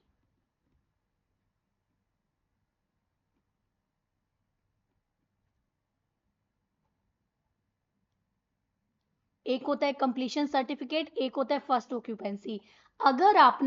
अगर आपने एक भी रुपया ले लिया इन दोनों में से जो अर्ली हुआ, अगर आपने इन दोनों में से जो पहले है, कंप्लीशन सर्टिफिकेट मान लो बिल्डिंग का आया 10 मार्च को, फर्स्ट ऑक्यूपेंसी आई 2 अप्रैल को, इन दोनों में से पहले क्या हुआ? 10 मार्च। 10 मार्च से अगर आपने पहले एक भी पैसा ले लिया बायर से, तो ये नहीं माना जाएगा कि आपने कंप्लीटेड लैंड एंड बिल्डिंग बेची है, तो ये माना जाएगा कि आपने सर्विसेज दी हैं कंस्ट्रक्शन की। अगर कंप्लीशन सर्टिफिकेट और फर्स्ट ऑक्यूपेंसी में से विच एवर इज अर्लियर, उससे पहले 1 रुपया भी अगर ट्रांसफर हो जाता है ऑनलाइन, तो ये नहीं माना जाता कि आपने completed land and building sale की है, तो ये माना जाता है कि आपने कंस्ट्रक्शन की सर्विसेज दी है। तो वो क्या लिख रहा है? Construction of a complex building structure part including a complex for a sale except where the entire consideration has been received after issuance of certificate whereby the competent authority or first use whichever is earlier। अगर बाद में पैसा आ रहा है, अगर 1 रुपया भी पहले आ जाता है, वो क्या कर रहा है? एक्सेप्ट करके, except where entire consideration is received after issuance. मतलब अगर इन दोनों में से पहले से 1 रुपया भी पहले मिल गया, तो वो क्या माना जाएगा? वो माना जाएगा आपने कंस्ट्रक्शन की सर्विसेज दी हैं। अगर वो ऐसा नहीं होता, मतलब 1 रुपया भी कंप्लीशन सर्टिफिकेट, फर्स्ट ऑक्यूपेंसी, दोनों में से विच एवर इज अर्लियर, उससे पहले अगर 1 रुपया भी नहीं आया, इट मीन्स आपने completed land and building sale की है, कंस्ट्रक्शन की सर्विसेज नहीं दी है। आई होप आपको ये बात समझ में आई होगी। मैं फिर से रिपीट कर रही हूँ, जब भी कोई बिल्डिंग की सेलिंग होती है, एक होता है कंप्लीशन सर्टिफिकेट, सीसी मिलता है, एक होता है फर्स्ट ऑक्यूपेंसी, ने किसी ने प्रॉपर्टी को ऑक्यूपाई कर लिया, ठीक है।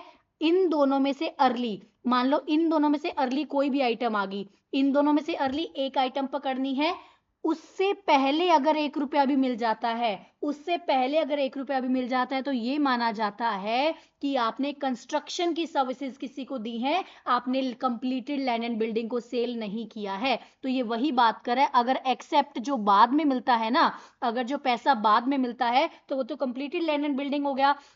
अगर उससे पहले दिया जा रहा है, तो हम ये मानेंगे कि वो सप्लाई ऑफ द सर्विसेज है। आई होप आपको ये वाला पॉइंट समझ में आ गया होगा। एक एग्जांपल देख लेते हैं, आपको और अच्छे से क्लैरिटी हो जाएगी। क्या बोल रहा है? Rathi builder has constructed a individual residential units for agreed consideration of 1.2 crore per unit, ठीक है।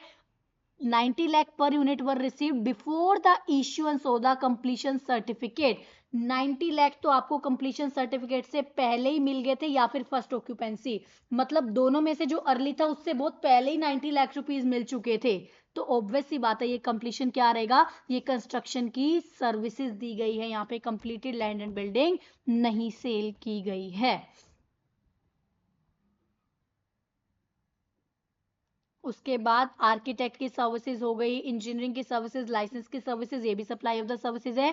टेम्परेरी, अगर किसी IPR, IPR intellectual property right, patent वगैरह को टेम्परेरी ट्रांसफर किया जा रहा है या permanent use of enjoyment of the intellectual permit कर रहे हो आप किसी को टेम्परेरी आईपीआर यूज करने के लिए किसी को परमिट कर रहे हो, तो वो भी सप्लाई ऑफ द सर्विसेज है। ये बहुत ईजी है। Development, design, programming, customisation, adaptation और आईटी सॉफ्टवेयर इंप्लीमेंटेशन की कोई भी है तो ये भी सप्लाई ऑफ द सर्विसेज है। उसके बाद क्या है, उसके बाद आता है अगर आप एग्रीइंग कर रहे हो to obligation to refrain from, अगर आप किसी को कह रहे हो कि ये काम तुमने नहीं करना उसके बदले तुम्हें पैसा मिलेगा, ये काम तुमने नहीं करना, मेरी शॉप के बाहर आप ठेला लगा के घूम रहे हो, मेरी शॉप के सेलिंग पे इम्पैक्ट हो रहा है तो आपने नहीं करना, मैं आपको उसके बदले पैसा दूंगा, चलिए पैसा दूंगा। मेरे बिजनेस के सामने आपका बिजनेस है, कंपटीशन बहुत तगड़ा हो, मेरे कस्टमर आपके पास जा रहे हैं, नहीं करोगे आप ऐसा। आप क्या करोगे, you are refrain to do an act, आप कुछ रिफ्रेन कर रहे हो, आप कुछ एक्ट ऐसा कर रहे हो जो आप नहीं करोगे, तो उसके बदले आपको जो पैसा मिल रहा है वो भी सप्लाई ऑफ द सर्विसेज है।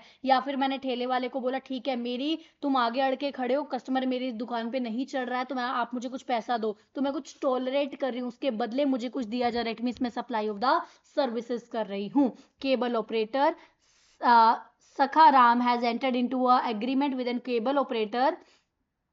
Atmar and Sakharam will not provide the cable connection in the specified area. Non-competent NC non-competent agreement, मतलब एक बंदे को बोल रहा है तूने ये काम नहीं करना, उसके बदले तुझे पैसा दिया जा रहा है, तो वो भी सप्लाई ऑफ द सर्विसेज है। उसके बाद transfer of right to use any goods for any purpose, for cash, deferred payment, valuable consideration, ये बार बार का रिपीट हो रहा है। कोई राइट ट्रांसफर करने को दे रहे हो तो वो भी क्या हो रहा है, राइट ट्रांसफर करने को दे रहे हैं तो वो भी क्या हो रहा है, सप्लाई ऑफ द सर्विसेज हो रहा है। वर्क्स कॉन्ट्रैक्ट भी सप्लाई ऑफ द सर्विसेज है, वर्क्स कॉन्ट्रैक्ट भी supply of the services. I don't think इसमें ऐसा कुछ था ज्यादा, मेन हमने जो था वो लैंड बिल्डिंग का पॉइंट याद रखने की बात थी और एक हायर परचेज वाला याद रखने की बात थी एंड लैंड एंड बिल्डिंग वाला, बाकी सब जर्नल सी चीजें थी। यहाँ पर शेड्यूल नंबर 2 हमारा कवर हो जाता है।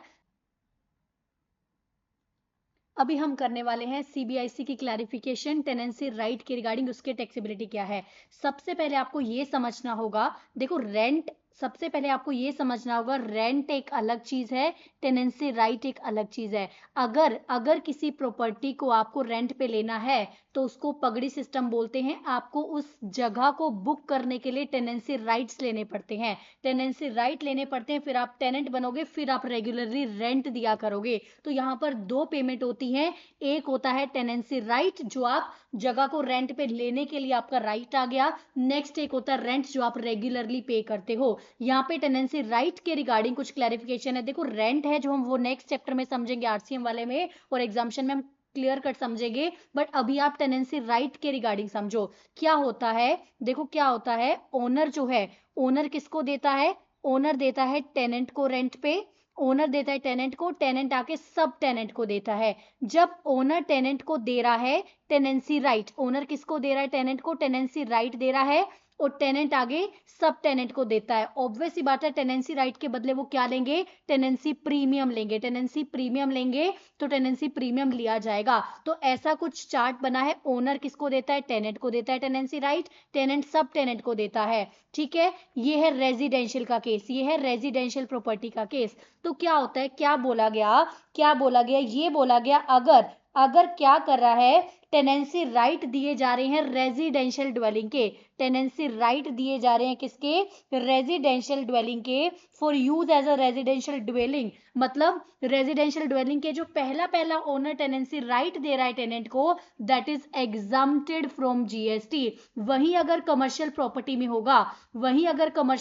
में होगा और ओनर टेनेंसी राइट दे रहा है टेनेंसी प्रीमियम के बदले, that is completely taxable.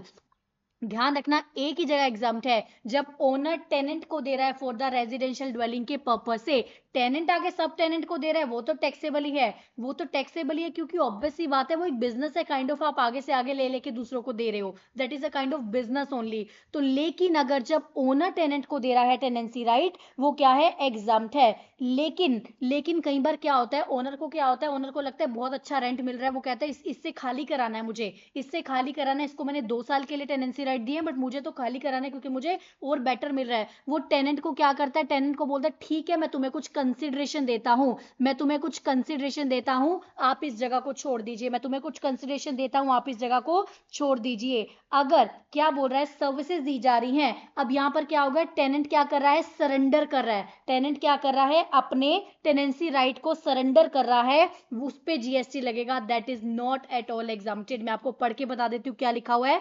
As regard the rent और both as regard the services provided by outgoing tenant. पहले जब इसने इसको सर्विसेज दी वो टेनेंसी राइट की सर्विसेज दी, अब वो टेनेंसी राइट सरेंडर करवाने के लिए, वो टेनेंसी राइट सरेंडर करवाना चाह रहा है टेनेंट से, इसको कुछ पैसा देगा। तो टेनेंट कह रहे हैं ठीक है मुझे पैसा मिल रहा है क्योंकि मैं आपको सर्विसेज दे रही हूँ, surrendering of tenancy right, surrender कर रही हूं, मैं छोड़ रही हूं उस जगह को, छोड़ने के बदले जो मुझे पैसा दिए जा रहा है that is liable to the GST, that is taxable. वो एग्जाम्प्ट नहीं है, surrendering of tenancy right exempt नहीं है। सिर्फ एक ही जगह एग्जाम्प्ट था जब ओनर टेनेंट को टेनेंसी राइट दे रहा है, that too regarding the residential property, तभी वो था, अदरवाइज कहीं पे भी एग्जाम्पशन नहीं थी। आई होप आपको ये बात समझ में आ गई होगी। ये चीज मैं दोबारा कवर करूंगी आपको लेके आगे, लेकिन आप इतना समझो टेनेंसी राइट के रिगार्डिंग मैंने क्या बताया। Tenancy right is a different thing, rent is a different thing. Tenancy right जब ओनर टेनेंट को दे रहा है रेजिडेंशियल प्रॉपर्टी के लिए, ओनर टेनेंट को दे रहा है रेजिडेंशियल ड्वेलिंग प्रॉपर्टी के लिए क्योंकि वो वहां रहना चाहता है, दैट इज एग्जाम्प्टेड। बट अगर वो सरेंडर कर रहा है, टेनेंट कंसिडरेशन के बदले टेनेंसी राइट को सरेंडर कर रहा है, that is liable to GST, that is not exempted.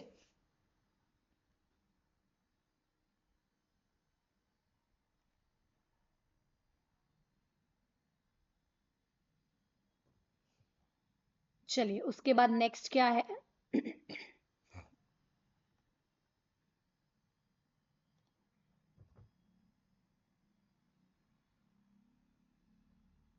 Next कुछ क्लैरिफिकेशन थी, कुछ बोला गया क्या क्या, इसको सप्लाई मानेंगे कि नहीं मानेंगे। Expression agreeing to the obligation और refrain from an act tolerant of act, अगर ऐसा कुछ है और वो कॉन्ट्रैक्ट में लिखा है प्लस कंसिडरेशन दिया जा रहा है, ऐसा कुछ है वो कॉन्ट्रैक्ट में लिखा जा रहा है प्लस कंसिडरेशन दिया जा रहा है तो ही सप्लाई माना जाएगा। देखो क्या है एक्सप्रेशन, आप क्या कर रहे हो, आप कुछ सहन कर रहे हो, आप कुछ टोलरेट कर रहे हो, ऐसा कॉन्ट्रैक्ट में ही था। वो जो सामने शॉप वाले ने बोला कि ठीक है आप मेरे बार ठेला लगा रहे हो, रेडी लगा रहे हो, हमारे कॉन्ट्रैक्ट में यही है कि आप, मैं इसको सहन करूंगा, आप मुझे उसके बदले पैसे दोगे, वो तो सप्लाई ऑफ सर्विस माना जाएगा। लेकिन कुछ डायरेक्ट सिचुएशंस दी गई, उसके रिगार्डिंग बताया गया कि क्या करना है, उसके रिगार्डिंग वो सप्लाई माना जाएगा कि नहीं। एक बात बताओ, लिक्विडिटी डैमेजेस हो गए, लिक्विडिटी डैमेजेस हो गए, तो जब लिक्विडिटी डैमेजेस होते हैं,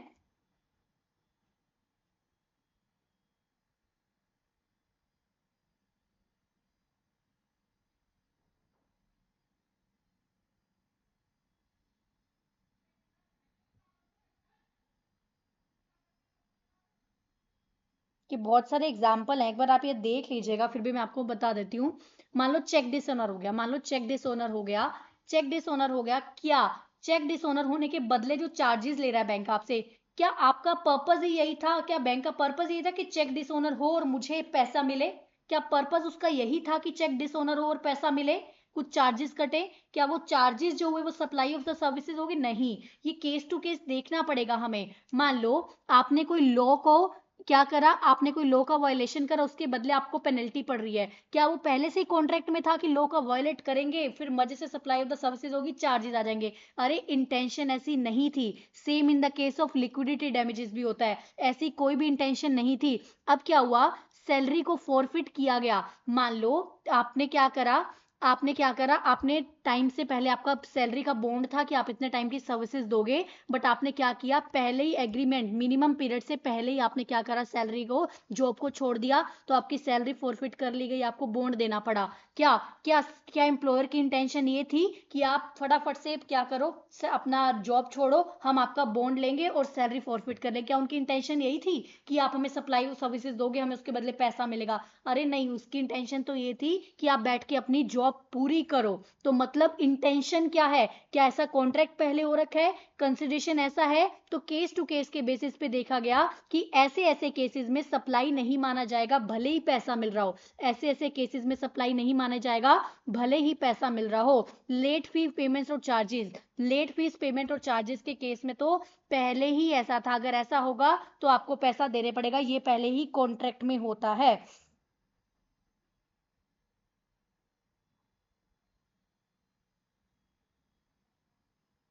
क्योंकि जो लेट फीस पेमेंट और चार्ज वगैरह होता है वो क्या है, ancillary to the main service होता है।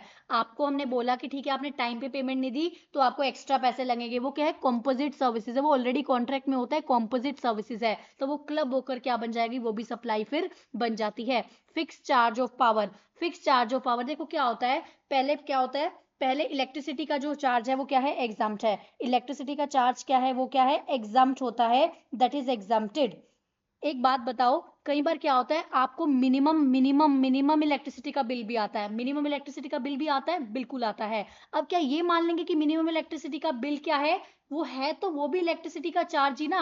भले ही आपने एक महीना बंद रखा, आपने कोई भी इलेक्ट्रिसिटी कंज्यूम नहीं करी, कुछ यूनिट्स भी कंज्यूम नहीं करी, लेकिन मिनिमम बिल आया, लेकिन मिनिमम बिल आया है तो वो भी इलेक्ट्रिसिटी के लिए ही लिया ना उन्होंने। जब इलेक्ट्रिसिटी का चार्ज एग्जाम्प्ट है तो फिक्स जो चार्ज आता है, मिनिमम बिल आता है, that two is exempted from the GST. तो क्या बोला गया, बोथ द कंपोनेंट, चाहे क्या है, चाहे मिनिमम फिक्स चार्जेस हो, चाहे वेरिएबल चार्जेस है, जो आप जितनी यूनिट कंज्यूम करते हो उस पे आता है, दोनों के दोनों वेरिएबल हैं, तो सेल ऑफ इलेक्ट्रिसिटी के लिए ही है, and this is not taxable because it is exempted from GST. Same as for the cancellation charges पे भी होता है। ऐसा वो नहीं चाहते, सामने वाली पार्टी का इंटेंशन नहीं है कि आप कैंसिल करो तो आपसे हम कुछ चार्जेस लें, तो ऐसा कुछ भी नहीं है। तो ये केसेस में सप्लाई नहीं मानी जाएगी। ये केस टू केस है, बहुत सारे cases last to last attempt में दिए थे इंस्टीट्यूट ने, आप एक बार रीड कर लेना। जस्ट ये केस टू केस बेसिस पे है। इंटेंशन देखो कि इंटेंशन क्या है, क्या ऐसी इंटेंशन है गवर्नमेंट सामने वाली पार्टी की कि ऐसा हो और हम ऐसा करें, नहीं, ऐसी कोई भी इंटेंशन नहीं है। इट मींस ये सप्लाई नहीं मानी जाएगी। ये हमारा हुआ शेड्यूल नंबर 2। उसके बाद आता है शेड्यूल नंबर 3। शेड्यूल नंबर 3 मैंने आपको बार बार हमने बोला है, बहुत बार हमने देखा है, शेड्यूल नंबर 3 बीच में डिस्कस किया है। शेड्यूल नंबर 3 क्या बताता है, नॉन सप्लाईज अंडर जीएसटी। ऐसी कौन कौन सी सप्लाई है जिसको हम सप्लाई नहीं मानेंगे, ऐसी कौन कौन सी ट्रांजैक्शंस या एक्टिविटी हैं जो भले ही हो रही हो बट गवर्नमेंट चाहता है कि उसको सप्लाई काउंट ना किया जाए और उस पर जीएसटी ना लगाया जाए। कुछ तो सप्लाई शेड्यूल 3 में मेंशन थी, कुछ सप्लाई नोटिफिकेशन के थ्रू आई, कुछ सप्लाई सर्कुलर के थ्रू आई। तो ये जो सप्लाईज आई हैं वो क्या है, वो नॉन सप्लाईज मानी जाएंगी। ये हम ऑलरेडी देख चुके हैं।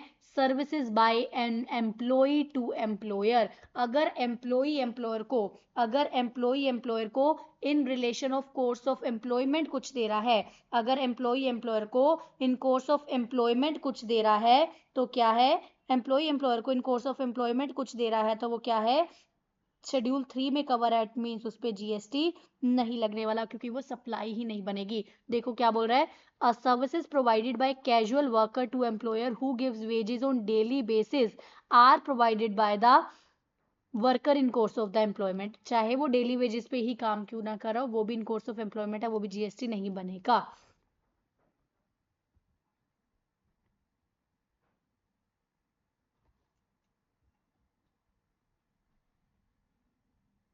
एग्जाम्पल देखने हैं इसके, चलो एक बार एग्जाम्पल भी देख लेते हैं क्या बोल रहा है। देखो, services provided by employee to employee, employee अगर एम्प्लॉयर को इन रिलेशन ऑफ एम्प्लॉयमेंट कुछ दे रहा है जो सैलरी में कवर होने वाला है, जिसके बदले सैलरी मिलने वाली है, वो सप्लाई नहीं माना जाएगा। Services provided by the casual worker to employer, कोई कैजुअल वर्कर है वो एम्प्लॉयर को कोई सर्विसेज दे रहा है जिसको डेली बेसिस पे वेजेस मिल रहे हैं, जिसको डेली बेसिस पे वेजेस मिल रहे हैं, आर द वो भी इन रिलेशन ऑफ एम्प्लॉयमेंट ही है, उस पर भी जीएसटी नहीं लगने वाला है। Casual worker employed by a construction contract for the execution of building in course of employment, similarly क्या बोल रहा है, casual worker employed by security service agency, तो ये क्या है, ये भी एम्प्लॉयमेंट, मतलब चाहे वर्कर कैजुअली क्यों ना हो, अगर इन टर्म्स ऑफ एम्प्लॉयमेंट वो आपको कुछ दे रहा है तो वो 192, क्योंकि वो सैलरी में कवर होता है, और सैलरी को क्या किया गया है, शेड्यूल 3 में नॉन सप्लाई बनाया गया है। उसके बाद क्या बोल रहा है, only services that are provided by employee to employer in course of employment are outside, सिर्फ अगर इन कोर्स ऑफ एम्प्लॉयमेंट है, उसके अलावा वो कुछ सर्विसेज देता है और चार्ज करता है, वो सप्लाई बन जाएगा।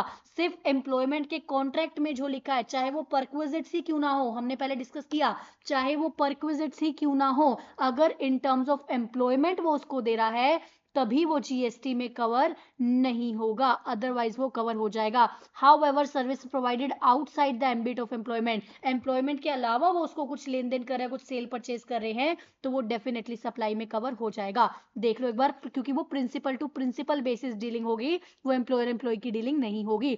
Services provided on contract basis, अगर कॉन्ट्रैक्ट बेसिस कोई सर्विसेज दे रहा है प्रिंसिपल टू प्रिंसिपल बेसिस पे, तो वो not in course of employment है। क्या है? अन्नपूर्णा एंड इंडिपेंडेंट डायरेक्टर है नीलगिरी लिमिटेड में, रिसीव्स सिटिंग फीस ऑफ 12,000 की उसको सिटिंग फीस मिलती है। Independent director should not have been employ of the company, services provided by the, क्या बोल रहा है, अन्नपूर्णा इंडिपेंडेंट डायरेक्टर जो है नीलगिरी लिमिटेड में, उसको सिटिंग फी मिल रही है 12,000 की, 12,000 की सिटिंग फीस मिल रही है।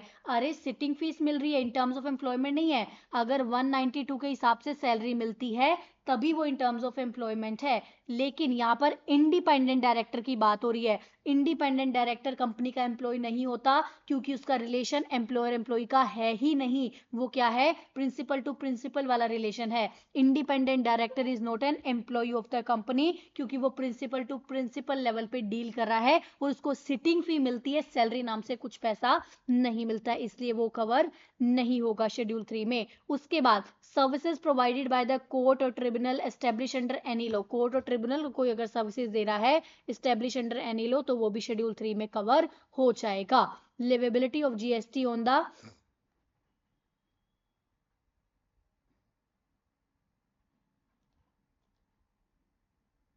क्या बोल रहा है आगे, क्या बोल रहा है यहाँ पे, उसने क्या बोला? पहली बात उसने ये बोला, services provided by the court और tribunal establish under any law, कोई भी कोर्ट और ट्रिब्यूनल सर्विसेज दे रहे हैं वो भी जीएसटी में कवर नहीं होगी, क्योंकि वो नेगेटिव लिस्ट में कवर है।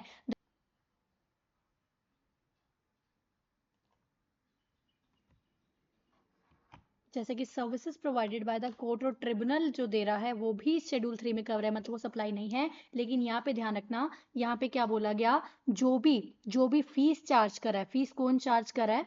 फीस चार्ज कर रहा है कंज्यूमर डिस्प्यूट रिड्रेसल कमीशन। जो कंज्यूमर डिस्प्यूट रिड्रेसल कमीशन है, that is not set up by the constituent, वो कोर्ट वाला, कोर्ट की तरह सेटअप नहीं है, बट वो जो एक्टिविटीज कर रहा है वो करेक्टरिस्टिक्स उसकी कोर्ट और ट्रिब्यूनल वाली ही है। इसलिए क्या बोला गया, जो भी फीस देंगे लिटिगेंट कंप्लेंट रजिस्टर कराने के लिए, वो भी जीएसटी के लिए लायबल नहीं होगी। और कोई भी पेनल्टी इंपोज अगर किया जाएगा, paid to these commissions will also not attract to the GST. भले ही ये कोर्ट और ट्रिब्यूनल या फिर उस कंस्टिट्यूएंट से इस्टेब्लिश नहीं है, बट स्टिल इनकी करेक्टरिस्टिक्स और एक्टिविटीज वो ट्रिब्यूनल वाली ही है, इसलिए इसको भी उससे आउट रखा गया है। उसके बाद आता है functions perform by the member of parliament, state legislature and the member of the panchayat. वो जो फंक्शन परफॉर्म कर रहे हैं वो भी जीएसटी से बाहर है।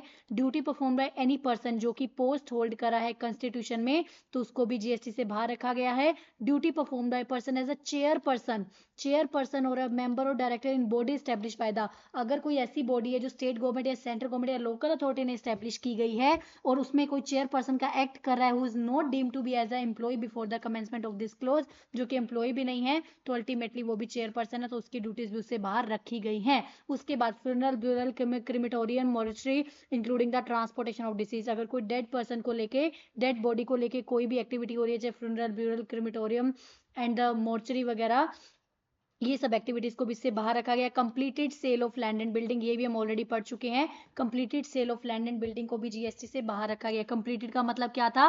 कंप्लीशन सर्टिफिकेट और first occupancy, which ever is earlier, से पहले एक भी पैसा नहीं हुआ है, पैसा बाद में आया है, ठीक है। उसको क्या बोलेगा, उसको भी जीएसटी से बाहर रखा गया है। तो क्या बोल रहा है, लैंड में be sold either as it is और आफ्टर सम डेवलपमेंट, लैंड जो है उसको लेवलिंग करके बेचा जा रहा है, कुछ ड्रेनेज लाइंस, कुछ भी उस पर काम करके बेचा जा रहा है। It is clarified that the sale of the developed land is also a sale of the land, अगर लैंड को कुछ लेवलिंग वगैरह, ड्रेनेज लाइंस डाली जाए, कुछ करके बेचा जा रहा है, that is also be considered, still be considered as the sale of the land, तो वो इस पैरा में कवर होगी, मतलब जीएसटी नहीं लगाया जाएगा। ध्यान रखना, अगर वो completed sale of land and building नहीं है, मतलब 1 रुपया भी first occupancy CC whichever is earlier से पहले मिल जाता है, तो वो क्या था? सेल ऑफ द सर्विसेज था। कंप्लीटेड लैंड एंड बिल्डिंग अगर जो बेचा जा रहा है वही यहाँ पर कवर है, उसी पे जीएसटी नहीं आएगा। और अगर लैंड को बेचा जा रहा है आफ्टर सम डेवलपमेंट, तो भी वो लैंड ही मानी जाएगी, तो भी वो सेल ऑफ लैंड ही मानी जाएगी, उसमें भी कवर नहीं किया जाएगा। However it may be notice that the services provided for development like land levelling, drainage may be shall attract to the GST. अगर बाद में कुछ सर्विसेज सेपरेटली दी जा रही हैं वो सेपरेटली उसमें कवर हो सकती हैं।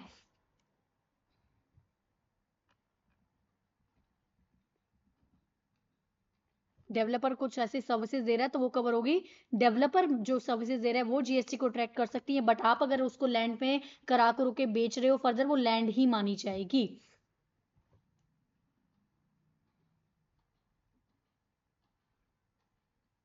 जो सर्विसेज देने वाला है उसके लिए तो वो सर्विसेज है, वो जीएसटी लगाएगा, लेकिन जब आप उसको लेवलिंग वगैरह करा के बेच रहे हो तो ये नहीं माना जाएगा कि आप दो सर्विसेज दे रहे हो लेवलिंग की, नहीं, वो आपके लिए तो कंप्लीटेड लैंड ही आप बेच रहे हो, जो कि शेड्यूल 3 में कवर है। तो यही यहाँ पे लिखा है, however it may be notice that any services provided for the development of land, levelling and laying of drainage lines वगैरह as may be received by the developer, developer ने जो रिसीव करी हैं तो shall attract to the GST at applicable rate for such services, क्योंकि उसके लिए तो सिर्फ सर्विसेज जा रही है, वो बंदा लैंड नहीं दे रहा आपको, वो आपको सिर्फ सर्विसेज दे रहा है।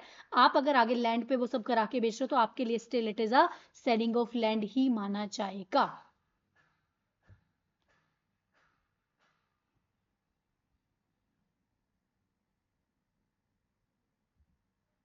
उसके बाद एक्शनेबल क्लेम हम ऑलरेडी पढ़ चुके हैं। एक्शनेबल क्लेम शेड्यूल 3 में कवर है, लेकिन सारे एक्शनेबल क्लेम यहाँ कवर नहीं है।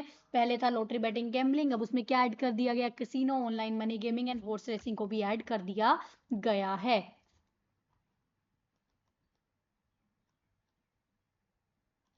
मर्चेंट ट्रेडिंग अगर की जा रही है, supply of the goods from a place in non taxable territory to another non taxable territory without such goods entering into India. क्या बोल रहा है, विवेकानंद परचेज करा goods from US and stole कर दी कनाडा, इंडिया में आई नहीं, non taxable territory to non taxable territory में डील हुआ, तो इंडिया का कुछ लेना देना ही नहीं है, तो अल्टीमेटली जीएसटी का भी कुछ लेना देना नहीं है। अगर इन बॉन्ड सेल होता है, इन बॉन्ड सेल अगर हो जाती है या हाई सी सेल हो जाती है तो वो भी कवर नहीं है, इसको हम कस्टम में अच्छे से कवर करने वाले हैं। Supply of the warehouse goods to any person before clearance of home consumption, कि राधे श्याम ने क्या किया, देखो एग्जांपल से समझ आएगा।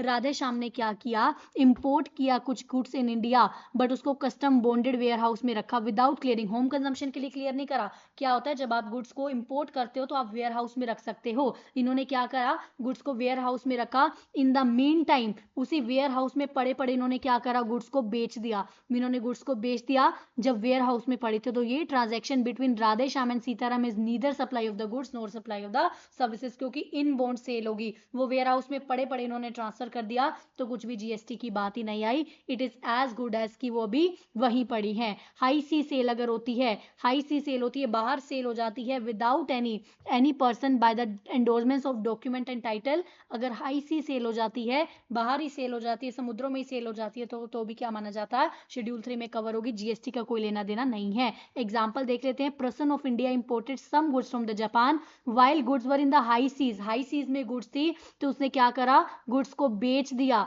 बाय डॉक्यूमेंट को एंटाइटल करके गुड्स को बेच दिया, इंडिया के बाहर बेच दिया, हाई सीज में गुड्स को बेच दिया, तो वो शेड्यूल 3 में कवर है, वो सप्लाई का पार्ट नहीं बनेगा। उसके बाद कुछ एक्टिविटी है जो पंचायत या म्यूनिसिपैलिटी की एक्टिविटी है, जो कि 243G और 243W में कवर है, वो भी सप्लाई के दायरे से बाहर है। अल्कोहलिक लिकर का लाइसेंस है वो भी बाहर है, क्योंकि अल्कोहलिक लिकर वाली चीजें जो स्टेट गवर्नमेंट देखती है, अल्कोहलिक वाली सारी चीजें स्टेट गवर्नमेंट देखती है, हमारे यहाँ पे जीएसटी में कवर नहीं है। उसके बाद कुछ सर्कुलर दिए गए, अगर आप इंटरस्टेट मूवमेंट कर रहे हो वेरियस मोड ऑफ कन्वेंस का, एक बात बताओ, एक कन्वेंस एक जगह से दूसरे जगह कन्वेंस जा रहा है, कुछ सामान लोड करके एक जगह से दूसरे जगह जा रहा है, क्या हम ये मान ले कि कन्वेंस कोई सप्लाई मान ले, कन्वेंस इटसेल्फ कोई सप्लाई मान ले, अरे कन्वेंस तो सामान लेके जा रहा है, कन्वेंस तो सामान लेके जा रहा है, क्या कन्वेंस कोई सप्लाई मान ले, नहीं, कन्वेंस पे कोई भी जीएसटी नहीं माना जाएगा। अगर कोई रिपेयर एंड मेंटेनेंस हुई है उसकी, उसके ऊपर कुछ खर्चा लगा है, उस पे जीएसटी लगा दे जाएंगे, क्योंकि वो एक सेपरेटली सर्विसेज ली है। लेकिन अगर कन्वेंस तो जा रहे हैं, एक जगह से दूसरे जगह पर कन्वेंस तो जा रहे हैं, लेकिन वो कन्वेंस फर्दर सप्लाई होने के लिए जा रहे हैं, एक बड़े ट्रक में छोटे छोटे कुछ व्हीकल जा रहे हैं, वो कन्वेंस जा रहे हैं, वो अगर दूसरी जगह पे दिए जा रहे हैं, वो फर्दर सप्लाई के लिए दिए जा रहे हैं, तो वो डेफिनेटली जीएसटी में सप्लाई माने जाएंगे। लेकिन अगर सिर्फ कन्वेंस किसी चीज को लेकर छोड़ने जा रहा है, दैट डजंट मीन कन्वेंस ही इटसेल्फ सप्लाई है, तो उस पर जीएसटी नहीं आएगा। उसके बाद बात आ जाती है inter state movement of the rigs tool and all. Inter state अगर रिग्स टूल्स वगैरह की मूवमेंट हो रही है,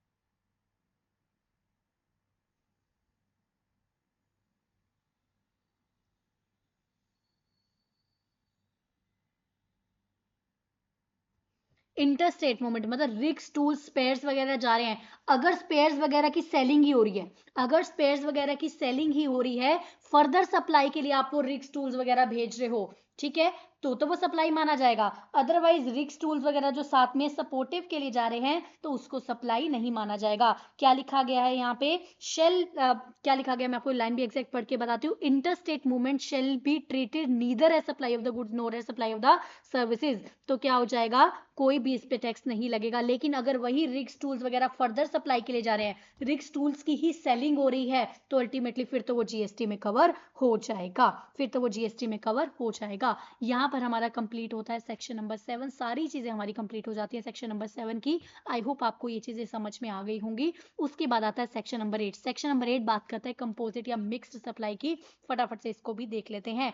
कंपोजिट सप्लाई क्या बोलता है, कंपोजिट सप्लाई बोलता है जब दो या दो से ज्यादा सप्लाईज को एक साथ नेचुरली बंडल्ड है, नेचुरली बंडल्ड है, उनको एक साथ बेचा जा रहा है, तो जो टैक्स रेट लगता है वो प्रिंसिपल सप्लाई का लगता है। लाइक फोन के साथ चार्जर हो गया। कंपोजिट सप्लाई का मतलब क्या हुआ, दो या दो से ज्यादा सप्लाई को एक साथ बेचा जा रहा है जिसमें से एक प्रिंसिपल सप्लाई है, and these are naturally bundled supplies, naturally bundled इनको करके बेचा जा रहा है, तो वो प्रिंसिपल रेट पे टैक्स लगेगा। नेक्स्ट होती है मिक्स्ड सप्लाई। मिक्स्ड सप्लाई का मतलब क्या है, ऐसी सप्लाईज जो नेचुरली बंडल्ड तो नहीं है, जिनको जबरदस्ती इकट्ठा करके बेचा जा रहा है एंड एक रेट लगाया जा रहा है। ध्यान रखना, उसको एक रेट लगाया जा रहा है। मान लो टॉफी, चॉकलेट, बहुत सारी चीजें इसमें, बिस्किट बिस्किट डाल दिए, उसको एक बुके बना के, उसको एक बास्केट बना के बेचा जा रहा है, तो जो एक रेट 10,000 के लिए जो आपने बेचा, तो उसके अंदर जो हाईएस्ट रेट है, हाईएस्ट रेट वाली आइटम है, उससे टैक्स लगेगा। ध्यान रखना, अगर सेपरेटली रेट मेंशन है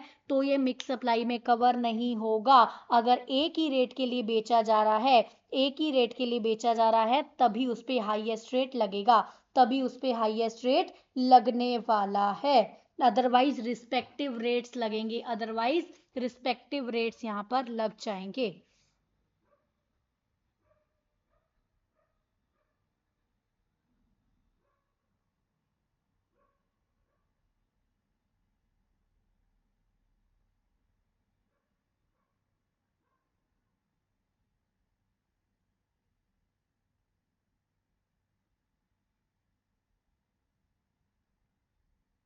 अदरवाइज रिस्पेक्टिव रेट यहाँ पर लग जाएंगे। कुछ क्लैरिफिकेशन थी कंपोजिट के लिए। देखो क्या था, प्रिंटिंग इंडस्ट्री हमने देखा था, जब प्रिंटिंग इंडस्ट्री कोई पर्सन क्या करता है, कंटेंट मान लो, प्रिंटिंग इंडस्ट्री के केस में सप्लाई ऑफ द गुड्स माने या सर्विसेज माने, क्योंकि प्रिंटिंग वाला प्रिंटिंग के सर्विसेज भी दे रहा है, साथ में आपको कुछ गुड्स भी लौटा रहा है, तो डिपेंड करेगा केस टू केस। अगर अगर क्या है, अगर क्या है, मान लो फॉर एग्जाम्पल, अगर पब्लिशर ने, अगर क्या content in supply by the publisher, सब कंटेंट, सब जो पब्लिशर है वो कंटेंट दे रहा है, कंटेंट यहाँ पर मेन है या फिर जिस पेपर पे प्रिंटिंग होगी वो चीज मेन है। जब बुक का कंटेंट दिया जाता है पब्लिश करने, कंटेंट इंपॉर्टेंट चीज है या प्रिंटिंग का पेपर इंपॉर्टेंट चीज है, कंटेंट इंपॉर्टेंट चीज है, तो यहाँ पे डोमिनेटिंग चीज यहाँ पर क्या होगी, कंटेंट हो गया, तो वो सप्लाई ऑफ सर्विसेज हो जाएगा। वहीं अगर पंपलेट वगैरह, पंपलेट, लेटर कार्ड, एनवलप्स वगैरह हो रहे हैं, वहां पे कंटेंट इंपॉर्टेंट नहीं है, वहां पे डॉक्यूमेंट, वहां पे वो पेपर ज्यादा इंपॉर्टेंट है, तो वो सप्लाई ऑफ द गुड्स हो जाएगा। तो ये इसमें क्लैरिफिकेशन दी गई। उसके बाद अगर फूड सप्लाई किया जा रहा है पेशेंट को,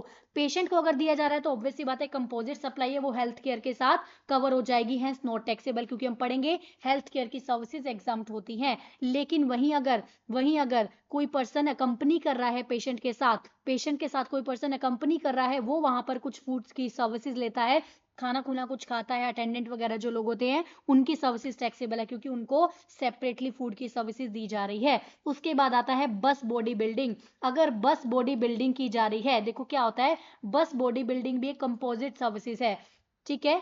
क्लैरिफिकेशन, क्लासिफिकेशन कंपोजिट सप्लाई है, तो डिपेंड करेगा, आपको देखना पड़ेगा प्रिंसिपल चीज क्या है, प्रिंसिपल चीज क्या है, वो केस टू केस डिपेंड करेगा। कई बार सर्विसेज ज्यादा डोमिनेट करती हैं, गुड्स डोमिनेट नहीं कर रही हैं, तो वो केस टू केस डिपेंड करेगा बस बॉडी बिल्डिंग पे। उसके बाद आता है retreading of tyres. Retreading of tyres में भी सेम केस है। मान लो आपने टायर्स दी और आप उसको रीट्रेड कराना चाह रहे हो, तो वो सप्लाई ऑफ आपको सर्विसेज दे रहा है। हो सकता है जब आप टायर को रीट्रेड कराने गए तो सप्लायर ने अपनी तरफ से पुराने टायर्स भी लगा दिए, टायर्स भी उसके पास पड़े थे, तो वो ऑब्वियस सी बात है वहां पर गुड्स डोमिनेट करेंगी, तो वहां पर सप्लाई ऑफ द गुड्स हो जाएगा। तो कॉम्पोजिट वाले केस में केस टू केस देखना पड़ता है। और सप्लाई ऑफ यहाँ पर क्या हुआ, कॉम्पोजिट के केस में एक अमेंडमेंट, एक क्लैरिफिकेशन भी आई। फूड एंड बेवरेजेस जो सिनेमा में लेते हैं उसको हम क्या माने, उसको हम कॉम्पोजिट सप्लाई माने या फिर वो सेपरेट माने। तो बोलता है आपको देखना पड़ेगा कि जो सप्लाई है, फूड एंड बेवरेज की जो सप्लाई है, वो क्या आपने सिनेमा में जाके इंडिपेंडेंटली आपने खाने पीने को जो भी आपने लेना था, बर्गर वर्गर जो भी पॉपकॉर्न्स लेने थे,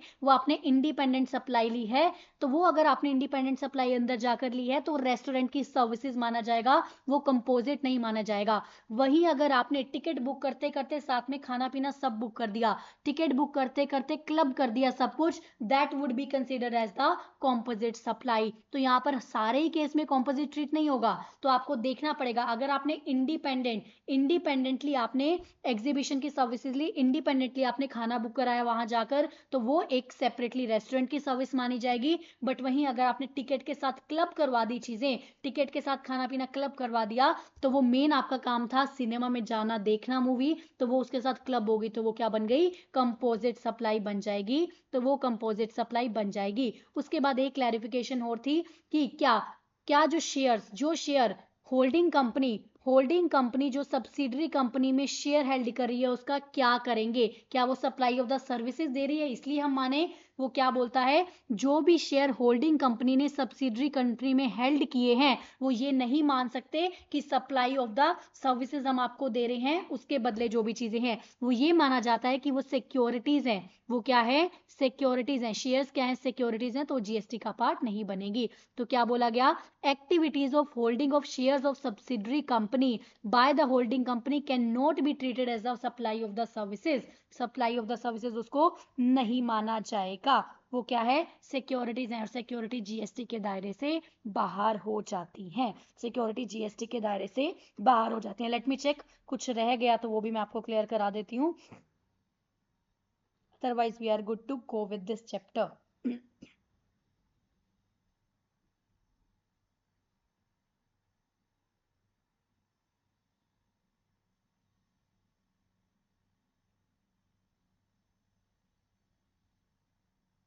बस यही था, जो भी होल्डिंग कंपनी ने शेयर हेल्ड किए सब्सिडरी कंपनी में, तो हम ये नहीं मानेंगे कि सर्विसेज दी हैं। अरे सिक्योरिटीज हेल्ड किए, security neither goods not services, तो उसको जीएसटी के दायरे से वैसे ही बाहर रखा हुआ है, तो इसलिए कुछ भी इसको ट्रीट नहीं किया जाएगा। तो ये हो गया हमारा चैप्टर कंप्लीट विद आर, जो भी हमारी लास्ट टाइम हमारी वो आई थी, इसमें अमेंडमेंट्स आई थी, सारा हमने साथ साथ कवर कर लिया। आई होप आपको समझ में आया होगा। आपने ध्यान दिया होगा चैप्टर के स्टार्टिंग में बेस बनाना बहुत ज़रूरी है। वो बेस था हमारा बिल्कुल सप्लाई की 7(1)(a) तक और शेड्यूल 1 तक। बाकी की चीज़ें आपको रिपीट कर करके याद करनी होंगी, बाकी की चीज़ें आपको रेपिटेटिव बेसिस पे देख देख के याद करनी होगी। अगर वहां तक आपको समझ आया तो बाद में आपको कोई भी प्रॉब्लम नहीं हुई होगी। इसमें दो चीज़ें हैं जो मुझे आपको क्लियर करानी है, दो चीज़ें और हैं जो मुझे आपको क्लियर करानी है। शायद 1 मिनट में आपको क्विकली चेक करती हूँ इसमें से।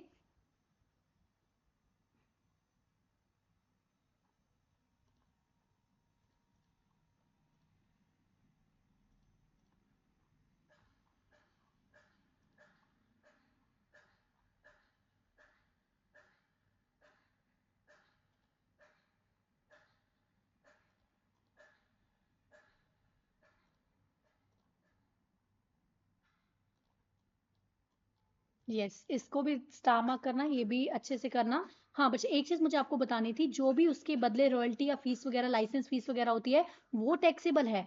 जो गवर्नमेंट ने रॉयल्टी वगैरह चार्ज की, लाइसेंस फीस वगैरह चार्ज की, वो तो डेफिनेटली टैक्सेबल है। लेकिन कॉस्ट और प्रॉफिट पेट्रोल का हमने यहाँ पे डिटेल में समझ लिया था अच्छे से। आई होप आपको चैप्टर समझ में आया होगा। Will be doing more chapter and please let me know in the comment section कि आपको अच्छे से समझ में आया है। If yes, do like the video and share it with your friends as well. मिलते हैं नेक्स्ट वीडियो में, till then bye bye, take care everyone, bye bye.